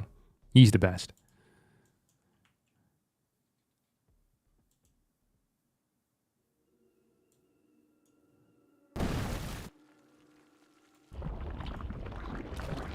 I wonder what Sue's game plan was this game. I just don't understand it. God, I wish I could speak with him. I really want to know what his game plan is.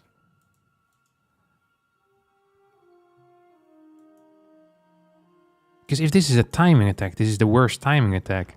But if the game plan is surviving till Lurker Corruptor, then I'm just not a huge fan of the, you know, the destination of the game plan. It feels like that doesn't do so much. He's gonna go for a pickoff here on the right side. Let's see if Classic is gonna try to base trade here. He is taking out these spores. Some Immortals at home as well. I wonder if this maxed out push is a good plan for Classic. Anti-air consists still of 14 Hydra, soon to be 10 Corruptors added in. 1 base goes down, but only 2 workers will fall, as we're gonna see some serious target fire here on the Corruptors, I can only imagine. 7 Corruptors remain, 7 carriers remain. Are there still storms available here? The answer is almost. There's gonna be some storms available. Carrier's in some trouble, though, as this is gonna be semi-recalled. The army falls. And Su is suddenly in a good position where I'm not entirely sure if Su understands how he got there. I for sure don't. Classic is scratching his head. If this Nidus goes up, that would be a big deal. This case must be on cooldown, otherwise we definitely see a warp in. No, actually it won't be a big deal, because carriers will show up and they'll take care of this. Actually, I think Su should go back in there and not try to... Yeah, he realizes, oh, wait, this is not a great play. It's gonna evacuate everything, I think, but a lurker. At the same time, Corruptors will take out this... this sixth. Fifth base is being re-established. Isn't it funny that I mentioned multiple times now that I don't like early fifth bases, and every single time so far as the fifth base have been taken out. They're just... It makes it so difficult for TOS to split that army in such a wide way. You're spread out too thin. It's just not possible. That's a lot of freaking carriers, though. 7. That's the same amount as before. He also isn't starting +2 attack, which is definitely a mistake. If your main damage output consists of carriers. 3 more carriers on the way. So we're gonna go up to 16 Corruptors. Okay. 16 Corruptors versus 10 carriers. Without Parasitic Bomb, this is gonna be really hard, given the fact that Su has 100 workers. He needs way more spores. He's gonna try to go into a late game with lurkers here. First Viper now on the way. +2 starting. Immortals being added in as well. Okay. Alright, I like it. One more Stargate? No, not necessary. We're up to 10 gas right now. Here come the Corruptors. You probably should piss right off, now that they still can. 5 Infestors also on the way. And you're always one good Parasitic Bomb away from winning the game.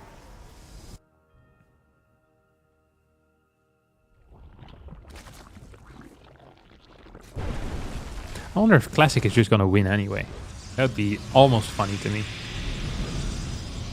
I could give that like 2 stars.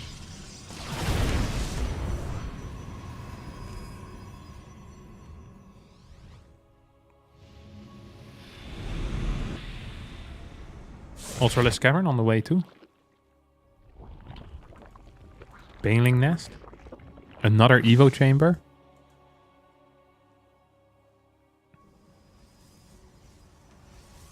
Ten carriers. There's a lot of lurkers he's building, no? How many do we have? Oh, never mind. Just 6 total. That's fine. It's gonna go for a Hydra run by.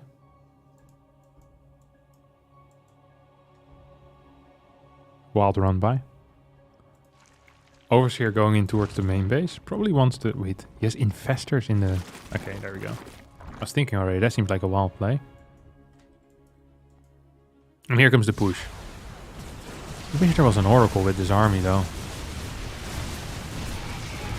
That's a feedback. And... that is game. Time Warp comes in as well. There's no Vipers remaining without Parasitic Bomb. This is just really hard now. There's also not enough anti-ground, which means that the Archon is going to be hugely beneficial. 31, 33, 35, 36. Interceptor still remaining. +2 has finished up as well, so it's 2-2 versus just +2 attack. Archon going down is a pretty big deal. Corruptors not targeting down the carriers, instead are fighting Interceptors, which is definitely not correct. Now moving back half of his Corruptors while attacking with the other half.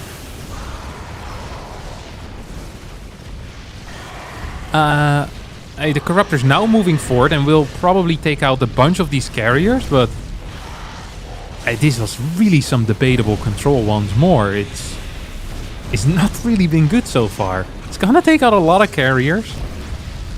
Almost all. Almost feel like the correct call here is to just go into ground. Just get Blink and cancel the carrier thought. There isn't even a greater Spire right now. He built 8 more Corruptors. You're going to be fighting against a guy with 31 Corruptors. If you just build ground, you win the game. You can just push out across the map. The fact that Su doesn't have a Greater Spire is also really incomprehensible to me. This game has just not been it. This is not Su's day. Like, Su is a great player, but it's been difficult to kind of see that here. At some point, his Corruptors just flew out of the fight, half of them. And at the start, he was just fighting Interceptors. This is a good move. I like this movement.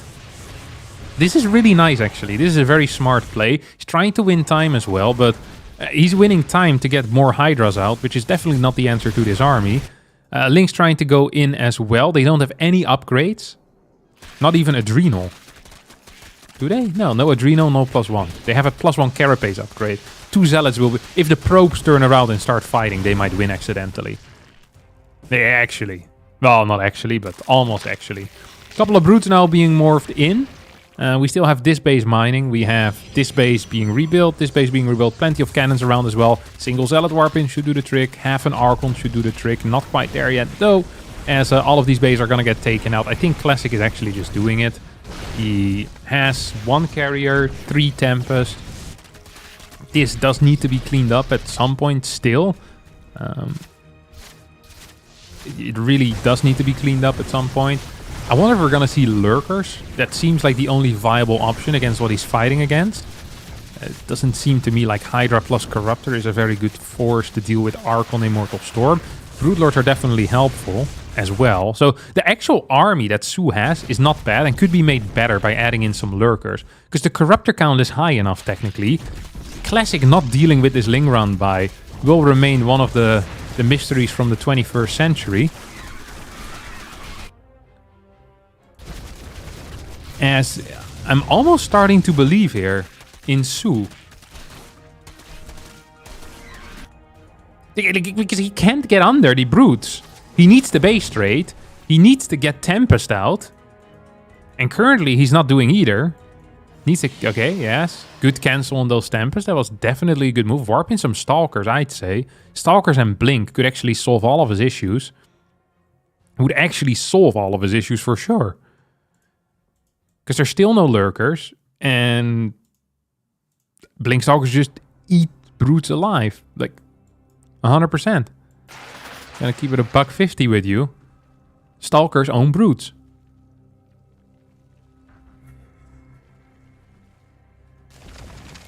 Poof. Poof. Shoot. He's continuing the Tempest route though. Takes out the final mining base here for Su. And that means that Su has no mining bases. That is what the last mining base means. Ooh, some of these drones do get to survive though. Ooh. Couple of Tempests now popping out extra. That means he can one-shot stuff. That is important. And he's mining 1, potentially 2, 3 bases against 0. Su's only way of winning here is to hope that the opponent attacks into him and then loses everything and then doesn't think about base trading. This is the only way here. They're legit the only way. I still believe that Blink would be the easiest solve in the world. But even without Blink, they should be completely fine. Like, it's hard to imagine that Classic would throw away his army. This base, however, is mining right now. There's just no gas income, which could be an issue.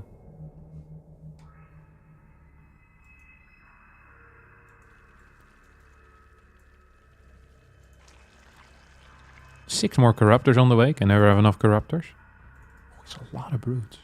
14 Brutes, 16 Corruptors, 11 Hydras. That's a good snipe. Poof. Poof. Could take out this bottom base as well. He isn't aware of the fact that it exists. That would be a nice snipe. You know that? If he knew about that base, that would be pretty big actually. And then you continue pushing here, you kill that base. And then a Baneling drop in the mineral line kills every worker here. And just like that, you're ahead. You're always just 3 good moves away from winning the game. This is something you need to keep in mind.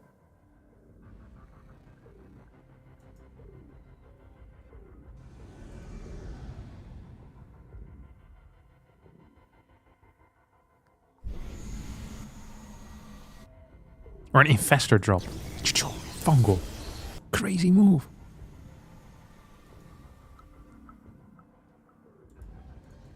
This base is so important. Ah, now Sue's gonna figure it out. Now he's gonna figure it out. Broodlord's here, just idling. Here come the Corruptors. Don't forget, there's no spellcasters here. The Tempest count is 9 versus 13 Corruptors. And as there's no Vipers, it feels like you can just kind of bully here, no? Especially if you have Oracles, which he does have Oracles. So he's just gonna bully. It is 12 Corruptors now against 9 Tempest. The Brute gets taken out there as well. Another Corruptor goes down. Here come the Storms on the Brutes as well. As I mean, the game is theoretically over. It's hard to imagine a world in which Classic doesn't win. Classic is helping us imagine, but it's just not going to be enough. Broodlords are going down. He could just target down the Brutes and then win with the ground army as well. Which is kind of what he's doing, but not entirely. Honestly, if this base had been taken out before this fight, like, you're almost starting to believe, no? Resources lost are almost in favor of the Zerg player, which is very rare, especially given the fact that Infestors or Vipers have played basically no role in this game so far. Now we get Blink Stalks. Okay, now the game actually is just over. This would have been the easiest thing to do earlier, and it's gonna remain the easiest thing to do right now as well. Sue's gonna move forward with 2 Broodlords and probably get a Stalker count. That's a Stalker count. You know what the transition is here for Sue? It's Lurkers. Imagine all of a sudden you have 15 Lurkers here. That would be great. Still a close game, but it would be a big help. 15 Lurkers, 8 to 9 Infestors. Bam! You fungal everything, Lurkers do the rest. That's what I'm saying, but he didn't go for that. Instead he built no units. Yeah, wild moves, really wild moves. It's unbelievable, this game. Really unbelievable. Oh, I see I got a super chat. Have a nice stream, Captain. Thank you, Cat Purchase, for the 65 Swedish kroner. I appreciate that. I really do. I can't read the YouTube chat anymore for some reason. It doesn't show up. Don't know why that is, but oh well. It is what it is. Okay, now we're going to the other game, I think. The final game of the day.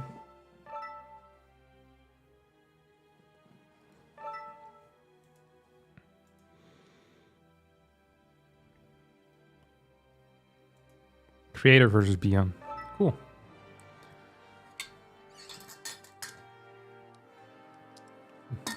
Out of water, you hate to see it.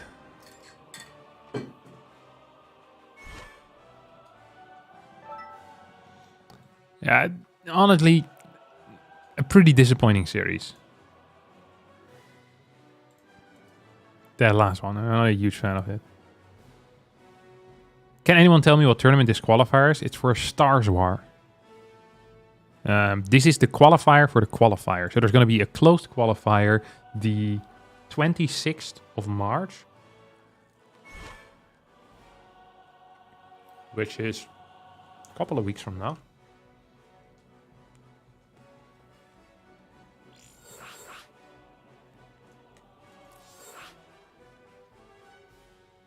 You are a disappointing series.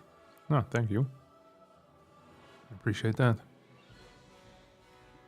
Kind words, my dear friend.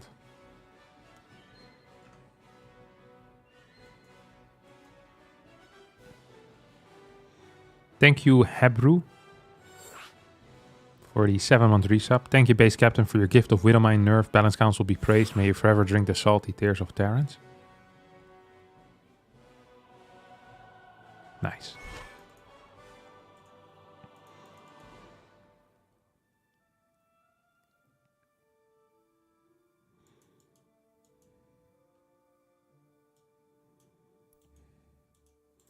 Okay, I want some predictions as well. BYUN or Creator in this TVP. And we're doing it on a game-by-game basis, okay? We're not gonna guess for the entire series yet. First game, Oceanborn. If you believe BYUN will win, type a B in the chat. And if you think Creator will win, type an F in the chat. Let's see the overall thoughts here of my brilliant audience. A couple of C's in there, an A. Everyone thinks BYUN's gonna win, really? Yeah, you're welcome, Ryan. You could beat Creator. You just go 2 Rex Marauder every game. I don't think you believe that yourself, do you? I don't believe that you believe it. Although, I'm often surprised at the ability to be completely delusional by players in Platinum. So maybe you could.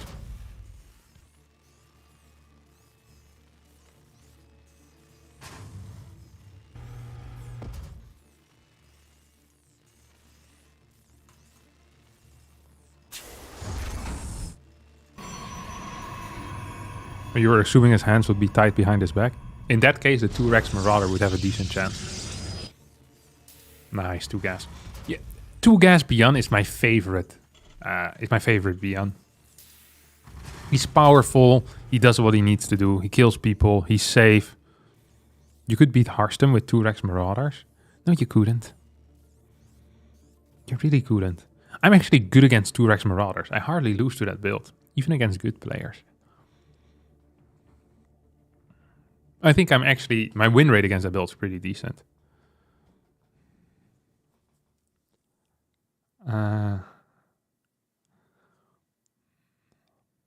Does the Widow Mine get out in time to defend low ground 2 gas expand? No. It doesn't. So BYUN doesn't care though. BYUN is one of the only players in the world that plays double gas, single Reaper, into Reactor, and then still goes for a low ground expansion. This is considered by many Terrans to be illegal. BYUN calls this another day in the office. It's just what he does best.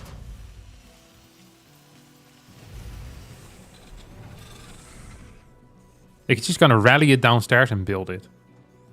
Why is this illegal, you might ask? If the first adept just straight up runs across the map, you have nothing to defend the CC. Your CC is gonna be delayed by quite a bit. It's very frustrating with this particular build.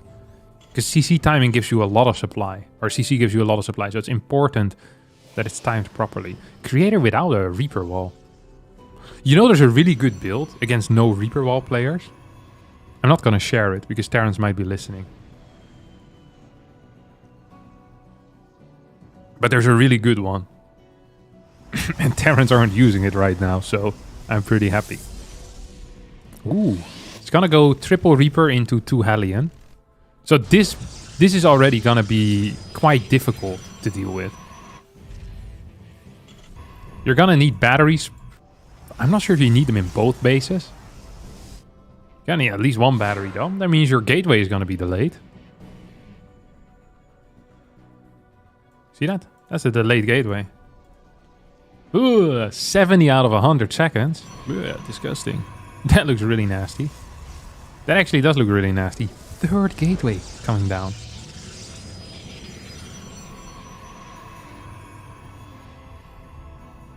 Late Robo. Whoa, I hate this build so much. Oh, this build gives me the heebie-jeebies. Here comes the attack heading in towards the main base. As BYUN with some so far atrocious target fire is gonna kill 1 adept. He wants to fight here for real. This is not good. Poor execution out of BYUN. BYUN probably believed that there was gonna be a battery in the main base. There wasn't. If he had kept moving with the 3 Reapers and the Hellion just targeted down some workers, I think this would have ended much better. Now he ends up losing 3 units for 1 adept. So I understand why he wanted to fight here, because he really thought there was going to be a battery here, and if you run through, you lose another Hellion, and then you realize there's a battery there, you're not going to get any kills at all. So he decided to play it safe and kill the adept. But that didn't work out. We're now going to get a 3-gate blink attack out of Creator. Oh, it's already... Wait, what? And he's double gassing? Okay. We have a Raven being sent out. A Raven? Out of all the units you could build, you're gonna build a Raven? I love this opener for BYUN. I freaking love it. Like, the early game went very poor, but quick Raven, quick tanks. This is okay. This really is okay for BYUN. I'm down with this. Absolutely. He sees the move out on the map. He's gonna send this Raven in. There is a battery. Very solid timing sense here out of Creator, who's so far defended well. Is following this up with 2 base Templar Archives. Yes. Yes, sir. This is good. 3rd base goes down here as well. Creator is playing some phenomenal StarCraft. He's playing StarCraft that I identify with. I like this. I like seeing a Templar Archives here. I think this is good. Some minor harassment with the Stalkers. BYUN is ready for this, but other players might not have been. Just because this isn't working doesn't mean it wasn't a good play. I think this was a smart, intelligent call. And I'm not just saying that because I like to do this too. I'm saying this because I think it's smart and intelligent. Okay, we have the Storm coming out, and there's 2 things here that Creator can do. 1, he can kind of piecemeal build these gateways while also continuing to build probes, or he can go bam for a big probe cut and then let that be it, basically. Boom, big probe cut, gateways, puff, puff, puff. He's building an Immortal, which is something I hadn't expected before he gets extra gateways up, because it's really mineral heavy. We're also seeing another battery, which I also hadn't expected. So there's a couple of things here that they are perhaps a surprise to me. Oh, big surprise. I'd love to see a feedback here on this Raven as well. I think that would be good play. We have 2 Templar. Now 2 more gateways. Okay. These turrets actually dishing out quite a bit of damage. Some workers even going down just by target firing, I guess. Good play here by BYUN. Oh, snipes the Prism. That's a big freaking deal, huh? Now that's a big deal, because that means that these Templars are gonna be in some trouble. These Templar don't have a home. Mines, how many do we have? None. That's not a very good number. 8 Marine drop heading out. Robo Bay and Forge behind this.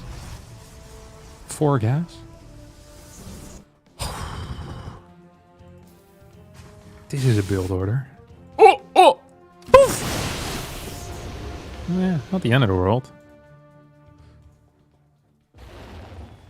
Oh, that gets spotted. That is a big deal. That is a really big deal. This drop could have made the difference. This drop could have made the difference. But instead, it's just gonna get caught the moment it tries to move in somewhere. Imagine it unloads here and then starts killing 10, 12, 13, 15 workers. Bam! Stimming in, blasting everything. Nice vision creation here out of the Creator. Auto turret man is moving downstairs. Puff! Nice feedback. Creator's playing really freaking well, by the way. Disruptor. Weird. That's weird.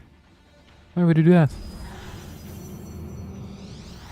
That's really uncommon, to go Templar into Disruptors. Maybe to clear mines? I was getting a second one. Maybe to clear a lot of mines.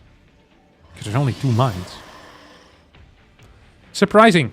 At least surprising to me. That's going to be the follow-up rather than Colossus. Vikings are being built though. So perhaps trying to bait out the wrong response. But with tanks, attacking with Disruptor, Immortal, Storm into tanks. That doesn't sound like a dream scenario to me.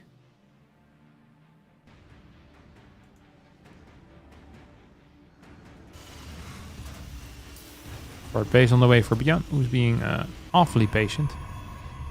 Has he started his +1 armor yet? No, he hasn't. +1 armors for the week.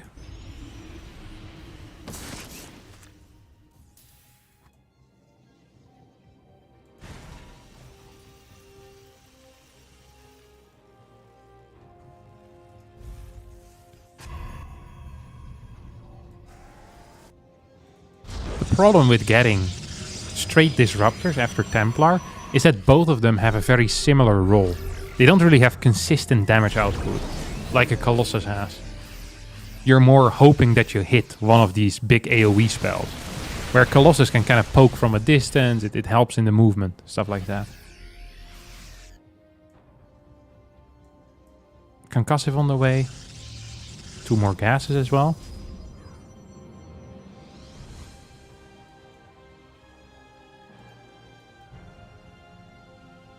Wow, this medevac is patrolling.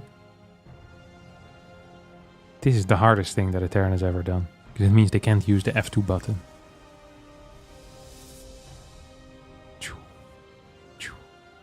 I think you can look at this for years. It's finding new details every single time. Imagine you'd had to look at this for 10 years. But then you'd live forever. Would you do it? What if you die during the 10 years that you're doing this? That would really suck.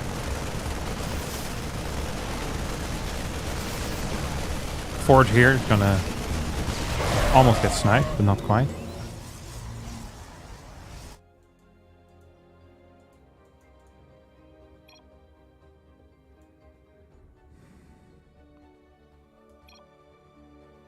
That seems broken, and he said,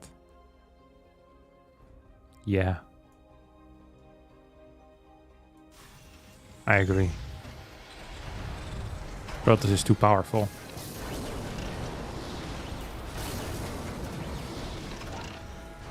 Why would Crank ruin my translations?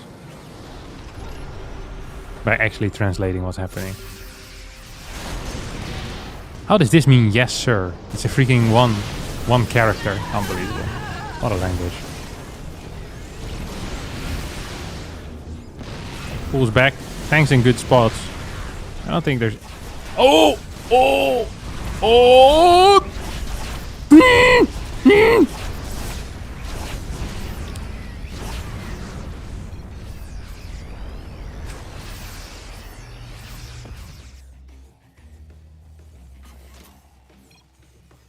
Please destroy yours too. Why didn't he just move the DTs away? He could have saved some. I can't believe that... This is what dying for comedy means.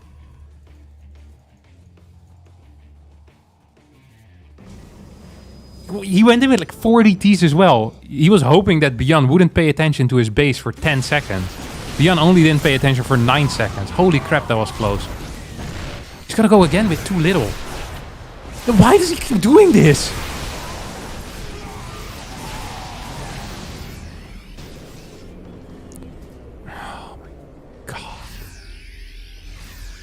I love that BYUN has an army consisting of like 8 Vikings as well.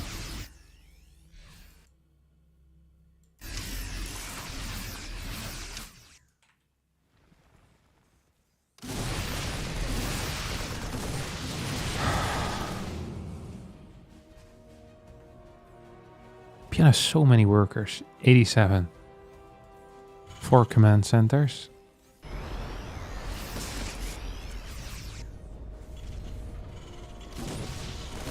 7 new command centers. Like, why is BYUN never attacking? He's in such a sick spot. He could just move out, no? And win the game? Like, this army is balls. It's terrible at splitting up.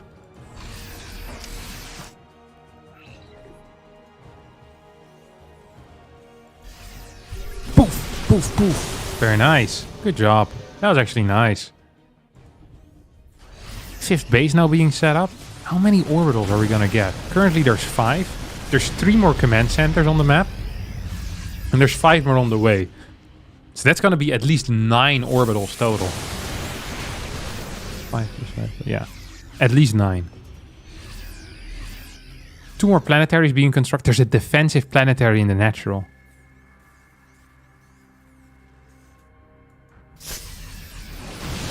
Oh, oh.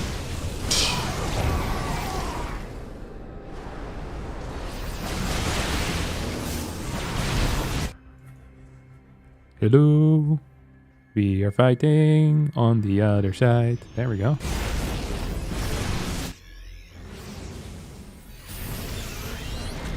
Oh, lose his base. I feel like he should just base trade whenever this happens. Rather than... idling in the middle of the map. Doesn't seem optimal.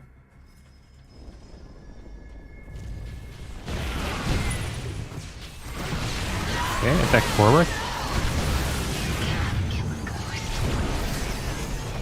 You know what is something that some Terrans do? Is they'll land the Vikings here and then send their entire army to the right side if there's no Colossus left. I think this is a good move. Vikings have so much DPS that blinking into them seems bad. They're quick enough to dodge disruptor shots as well.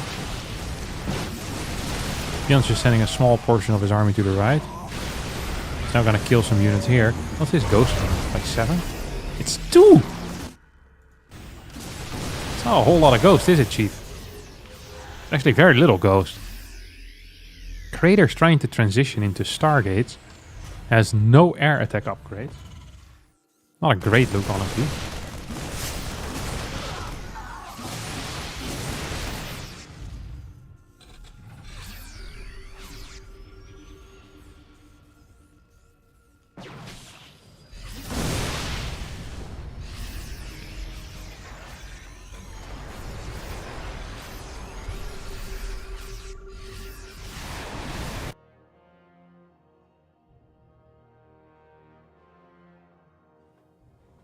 Sorry, I had to grab a quick snack.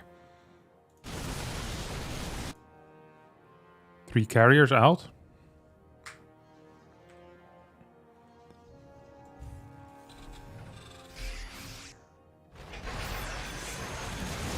Or about to be out. Is the only thing that Creator here can do is base rate. Quick pull. I think there's gonna be enough. Seems to be the case, so that's another... Another 3k resources I can waste it into a planetary. Like, oh, I can also throw some stalkers away into this. Meanwhile, BYUN continuing to attack. Vikings actually being useful against the carriers here as well. As the planetary remains alive. There's a planetary in the natural that got constructed. I almost forgot about it. Vikings are gonna land as Liberators continue looking at these pylons and cannons in an angry way. There goes the Robo pylon. Here go the Robos.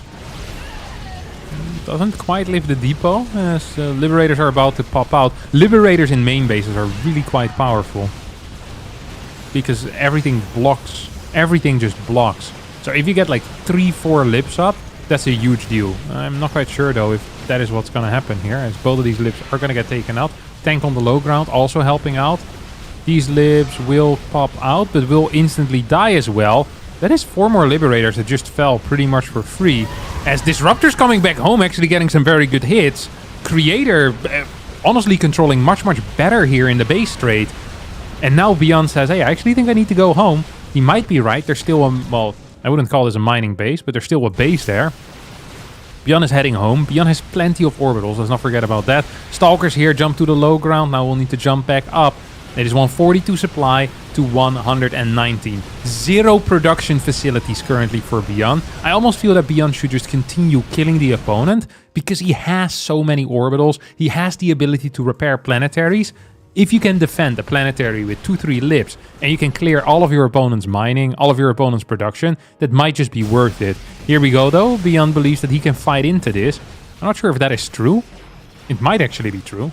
What's in here? Templar. Templar are practically useless, although I do appreciate them being around. SCV's now going down as well. We're gonna get a big EMP forward. A little bit of a slow response coming out of Creator. Creator is mining 200 minerals a minute against the 1800 a minute. We have 4 tech labs on the way, as well as a reactor. So these are gonna start pumping Marauders at this point. Staying downstairs. Seems like a good move as well. Disruptor plus Templar now going into the prism. What is this? 3DT warp in? Yes, sir. 44 workers to 48. As 7 more barracks get produced. I'd love to see a ghost... Oh, there's still a ghost academy, so you don't need to rebuild it. Factory on the way as well. Medevac count right now is high enough. Templar in the prism. Archon's out of the prism. Still a Disruptor in the prism as well. Really, this is a small army, isn't it? Really, this is a small army. Blink down. At the same time as pretending to move down. So that's gonna you know? It's gonna allow him to kill this refinery, which is a pretty big deal. Oof. That's 3 DTs for 4 SCVs in a refinery. It's not the finest trade that the creators ever made. This is a small army. This is 7 Marauders, 6 Ghosts, and a bunch of Medevacs. You can't fight that? With 18 Stalkers, an Immortal, and 2 Archons? 2 Immortals. It's gonna recall? What the hell?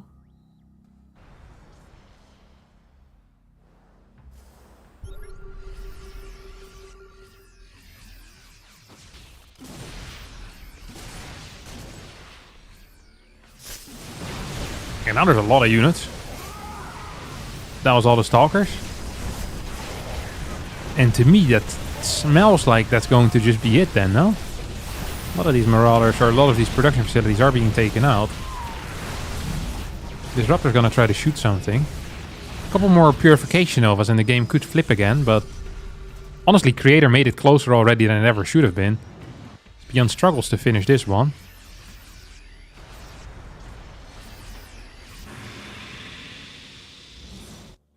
I think Creator probably would have needed to build a bunch of DTs outside of this army. So keep the army in here, then DTs to snipe outside bases and production. Because I'm not sure if he could have actually moved down the ramp. Maybe with some storms though he could have. Some storms, a blink forward, a disruptor shot that zones, then a disruptor shot that tries to hit, then some more storms. And you have a prism so you can keep them alive. As here comes potentially the final fight. Bunch of Marauders getting caught on the wrong side of the road. One disruptor falls as well. That's a storm and a pickup. 111 supply against 132. Problem is just that BYUN is going to be mining way too much. The problem is also that BYUN is a way too strong army. And, well, these are really the only problems that we really need from the Protoss perspective for this to be an almost impossible to win game. We get another move in forward. Archon's going to fall. There's still an Immortal in this composition. No more storms available, though. 59 army supply to 40. The CC is gonna fall. Good control out of Creator, really. He played a neat game, he really did, but he's gonna need to tap out here, because he is dead. 75 supply to 105. As the final storm rains down on top of this army. And, well, Zealot Warp in here as well is actually helping out. Oh? Oh? Not a whole lot of mining available. There's plenty of mules, but there's no base to throw these mules at. This base is so important. The problem is that there's just no splash. Medevac count is fairly high as well. CC does go down. The problem is there's plenty of backup CCs. How many backup armies does Creator have? The answer there, I think, is 0. Big scan forward. EMP, EMP. EMP, EMP, EMP. A couple of snipes could even go down on these Zealots, of course. Tries for a recall, and yeah, that's gonna be it. That got way closer than I thought it would be. Creator honestly played well. GG. BYUN takes game number 1. After an almost impossible to lose game, honestly, for him, it felt like, but got kind of close there in the end. Kind of close there in the base trade, as he lost all of his production, which is what you never want.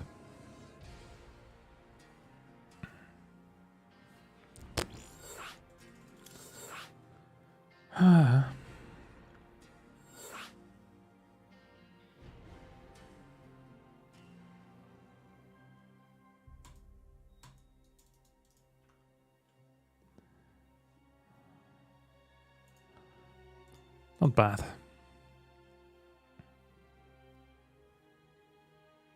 The first DT run by was a disaster. Yeah, it's like 3 or 4 run bys that were a disaster. Someone isn't accepting the party invitation. Who is that? Who ain't accepting? Who did? Get in here, you son. Saber. Saber declined the ready process. Saber, get it together.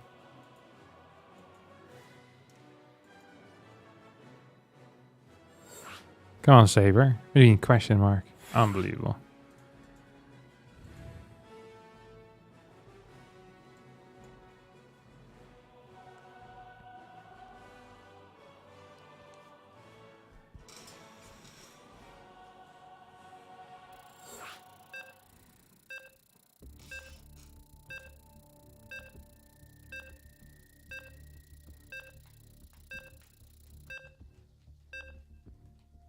Yeah, if he would have waited for more DTs for the first time, he would have gotten the fort for sure. Yeah, lots of mistakes here for Creator.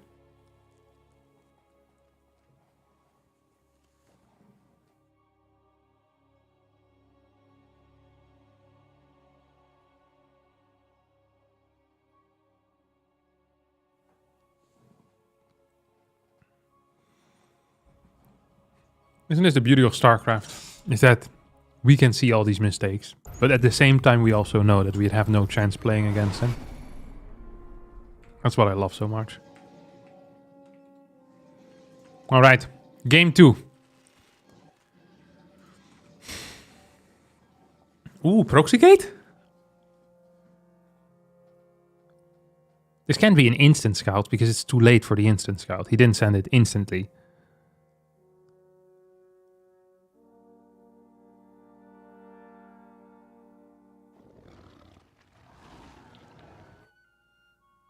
Into eBay block. Oh, they miss! They missed. Yeah, this scout is too late. Usually you want to block the barracks. Oh, it's a proxy barracks. I thought it was going to be an eBay block, but it's a proxy barracks. A fake proxy rack. It's proxied, but it's not real. Well, it's real because it's being proxied, but it's not close by. Oh, this is the worst case scenario for Creator. Unless he finds the barracks and can cancel it. I think maybe yes to the first thing. He'll find it. Can he cancel it though? Probably no. SCV being pulled off the line. Second probe is going to move in forward as well. I love this game. So much fun when the SCV is in an unattackable position. That is actually my favorite StarCraft 2 interaction. People often ask me, what is your favorite part of StarCraft 2, Harmstem? And then I always tell them this. It's when the SCV, despite being spotted fairly early on, gets to finish a building. That is my favorite part of StarCraft 2. I love that. That sparks so much joy, especially when you're on the receiving end of it. That is the most fun you can have playing StarCraft. So, quick scout here out of Creator, as well as the second probe scout. This led to about a couple seconds delay on the command center. I'm having trouble doing math right now. About a 4-second delay on the command center. His adept started 3 seconds too late. Not a great start all around. Reaper's gonna go in. Barracks did get spotted, I guess. As the factory is now popping off too. I don't think you're gonna be capable of getting a worker kill. 1, 2, 3, 4, 1. Not really.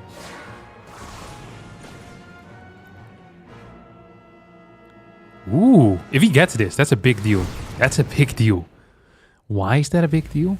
Because the factory is in the wall. And this allows you to scout the factory in the wall. That's a big deal. That is a big deal. And you get to see the first unit that pops out. That is a big deal. BYUN's in a bit of trouble, honestly. Let's face fact here, friends. BYUN's not just in a little bit of trouble. BYUN's in a world of trouble. His position sucks. It actually isn't great. He's gonna see this cyclone. Or he's barely gonna miss it. I think he saw that, right? I wish I would have had vision there. That's my bad, I'm sorry. No battery yet? Oh no. If this cyclone were to move across the map, and there's no battery, and just 2 adepts and a sentry, you can actually just straight up lose the game. Because there's no way to catch the cyclone. He's getting away with murder. Absolutely getting away with murder. I hate when people get away with murder. Oh. That was crazy.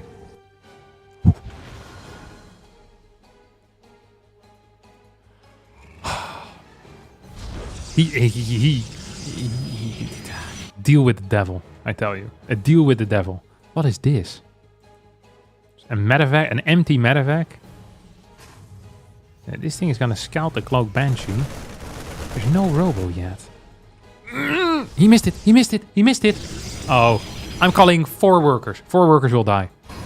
2, 3. Oh my god.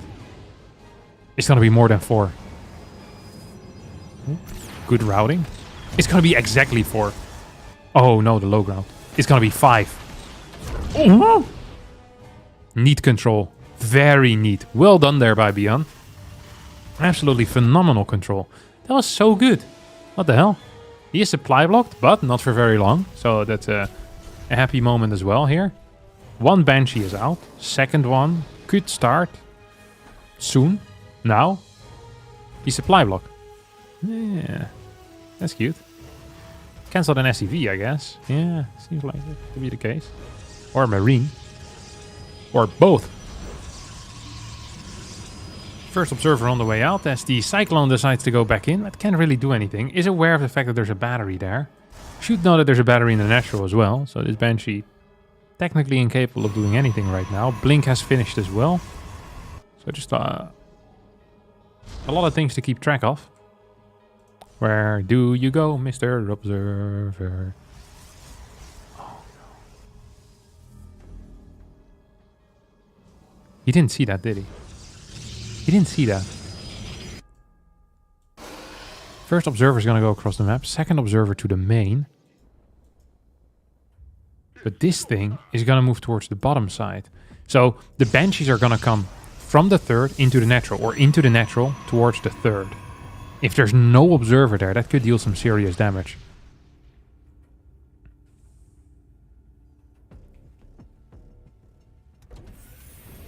Templar Archives?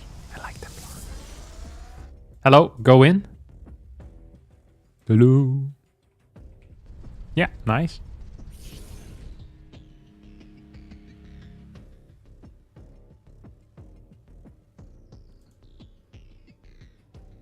Six kills.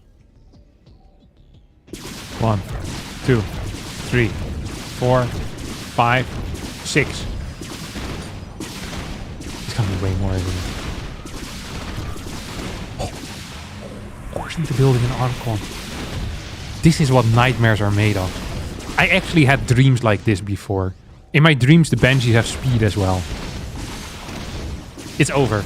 Creator's just gonna leave the game. I think I would leave the game here. I think you can't blame anyone for leaving the game in this case. Especially now. You also can't blame anyone for smashing their desk after a game like this. I think that's a natural response. The weirdos are the people that don't smash their desk after a game like this. That's when you're truly a weirdo. Then you should be looked at. It's normal to have some aggression when two Banshees ping-pong in between your base and kill 17 workers. Yeah, it's normal to have some aggression. You don't have aggression issues, you have Banshee issues, and it triggers your aggression, okay? That is a completely viable response. I freaking hate this stuff so much.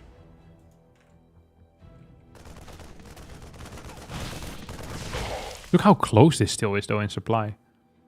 Partially due to the fact that there's only 5 gateways total. 2 more on the way.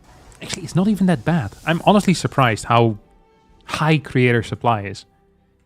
Imagine being a Terran here. You kill 25 workers, you lose 0. Supply is practically even. How does that make any sense? To me, it doesn't make any sense, to be honest. I guess the third CC is already done, though. And so is the 5 Rex. Nice supply block. Ooh, that's a tight one. Ooh, there's a lot of energy on these CCs as well. It's like 4 mules in there, mate. It's quite a bit of money.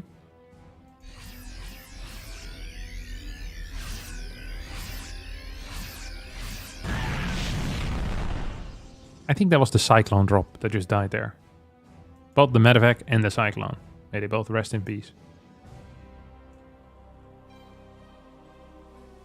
Yeah. Seems accurate. Orbital's gonna land. Ghosts are being popped out already? What the hell? So if he moves out right now, what stops him from just winning the game? Or is that a weird thing to say here? He has better upgrade. He has Ghost. He's gonna have Vikings before the first Colossus is out. You know, he's not been building any mines. Or hardly any. There's just one. I don't like that. I think mines are really strong. BYUN's been playing so freaking passive today. I wonder why. Someone must have heard him yesterday on the ladder. These rocks are being knocked down.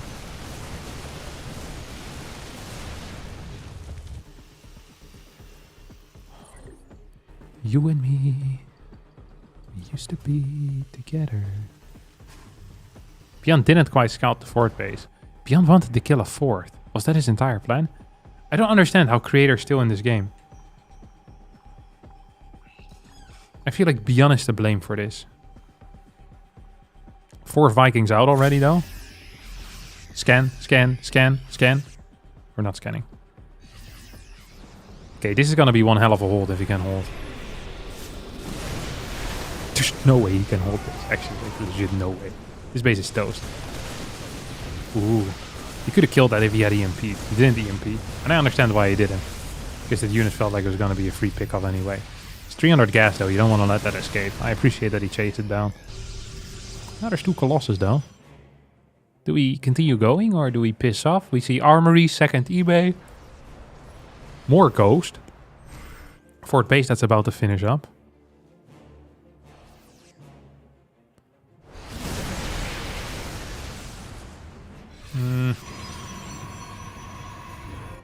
Two more Vikings. Land on the fourth? No? Seems like a clean play to me. Like a maxed out push is the least we can give the fans here, BYUN. No? Little maxed out push? With the boys? Like surely we're gonna go for a maxed out push with the boys right now. The boys being the ghost, not the SCVs. Like look how many units he has.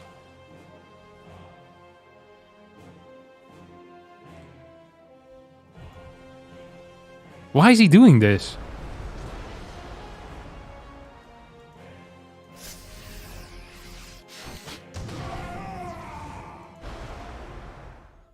I guess he thinks he's far ahead enough.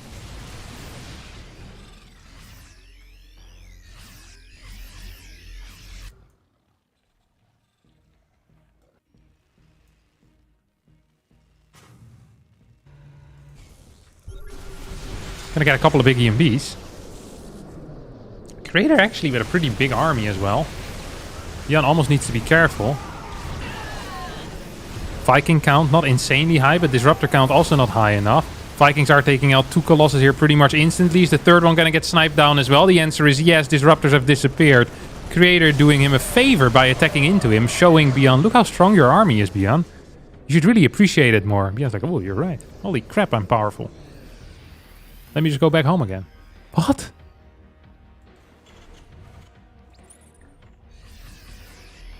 I'm not crazy, right?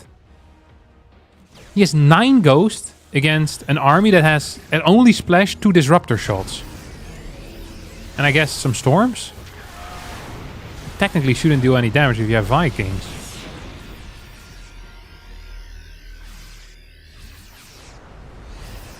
Like, this army is garbage. Holy crap, it's so bad.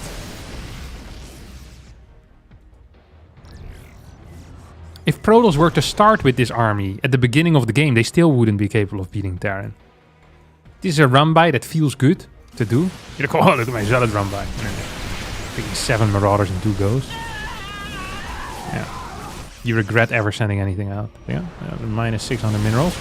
Okay. Decent enough splits. These Disruptors are not actually being targeted down. I really don't think it matters. I think you can actually just chase this army forever. At least take out this base. No, it's gonna go for the army now. Switch targets again. This is gonna fall. Oh, some more Zealots going in. Mine there, helping out.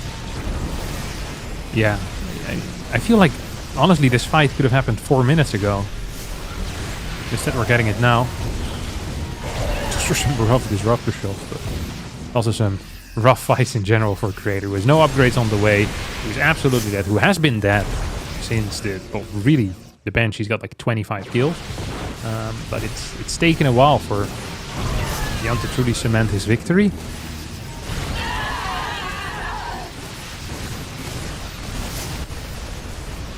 And BYUN still is struggling mightily. He's not really gonna give up this third, right? Is that Zealot flank coming in as well? A large army over here. I actually didn't see the ghost die. I closed my eyes in time.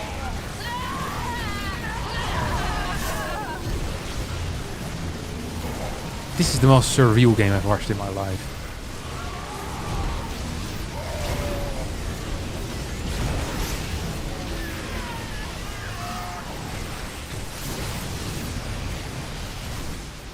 This is actually so close. Or it was kind of close. For how over the game was. GG. BYUN qualifies for the qualifier of Stars War.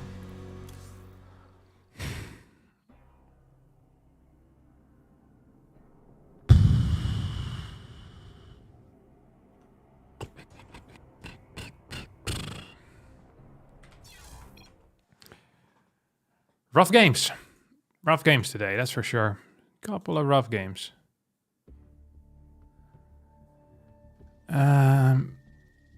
Yeah. Wow.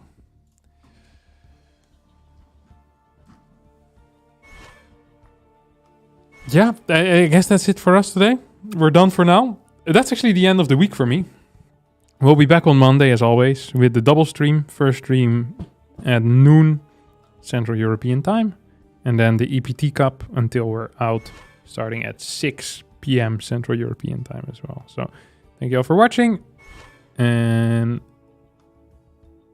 I'll see you all next time. Ciao, ciao.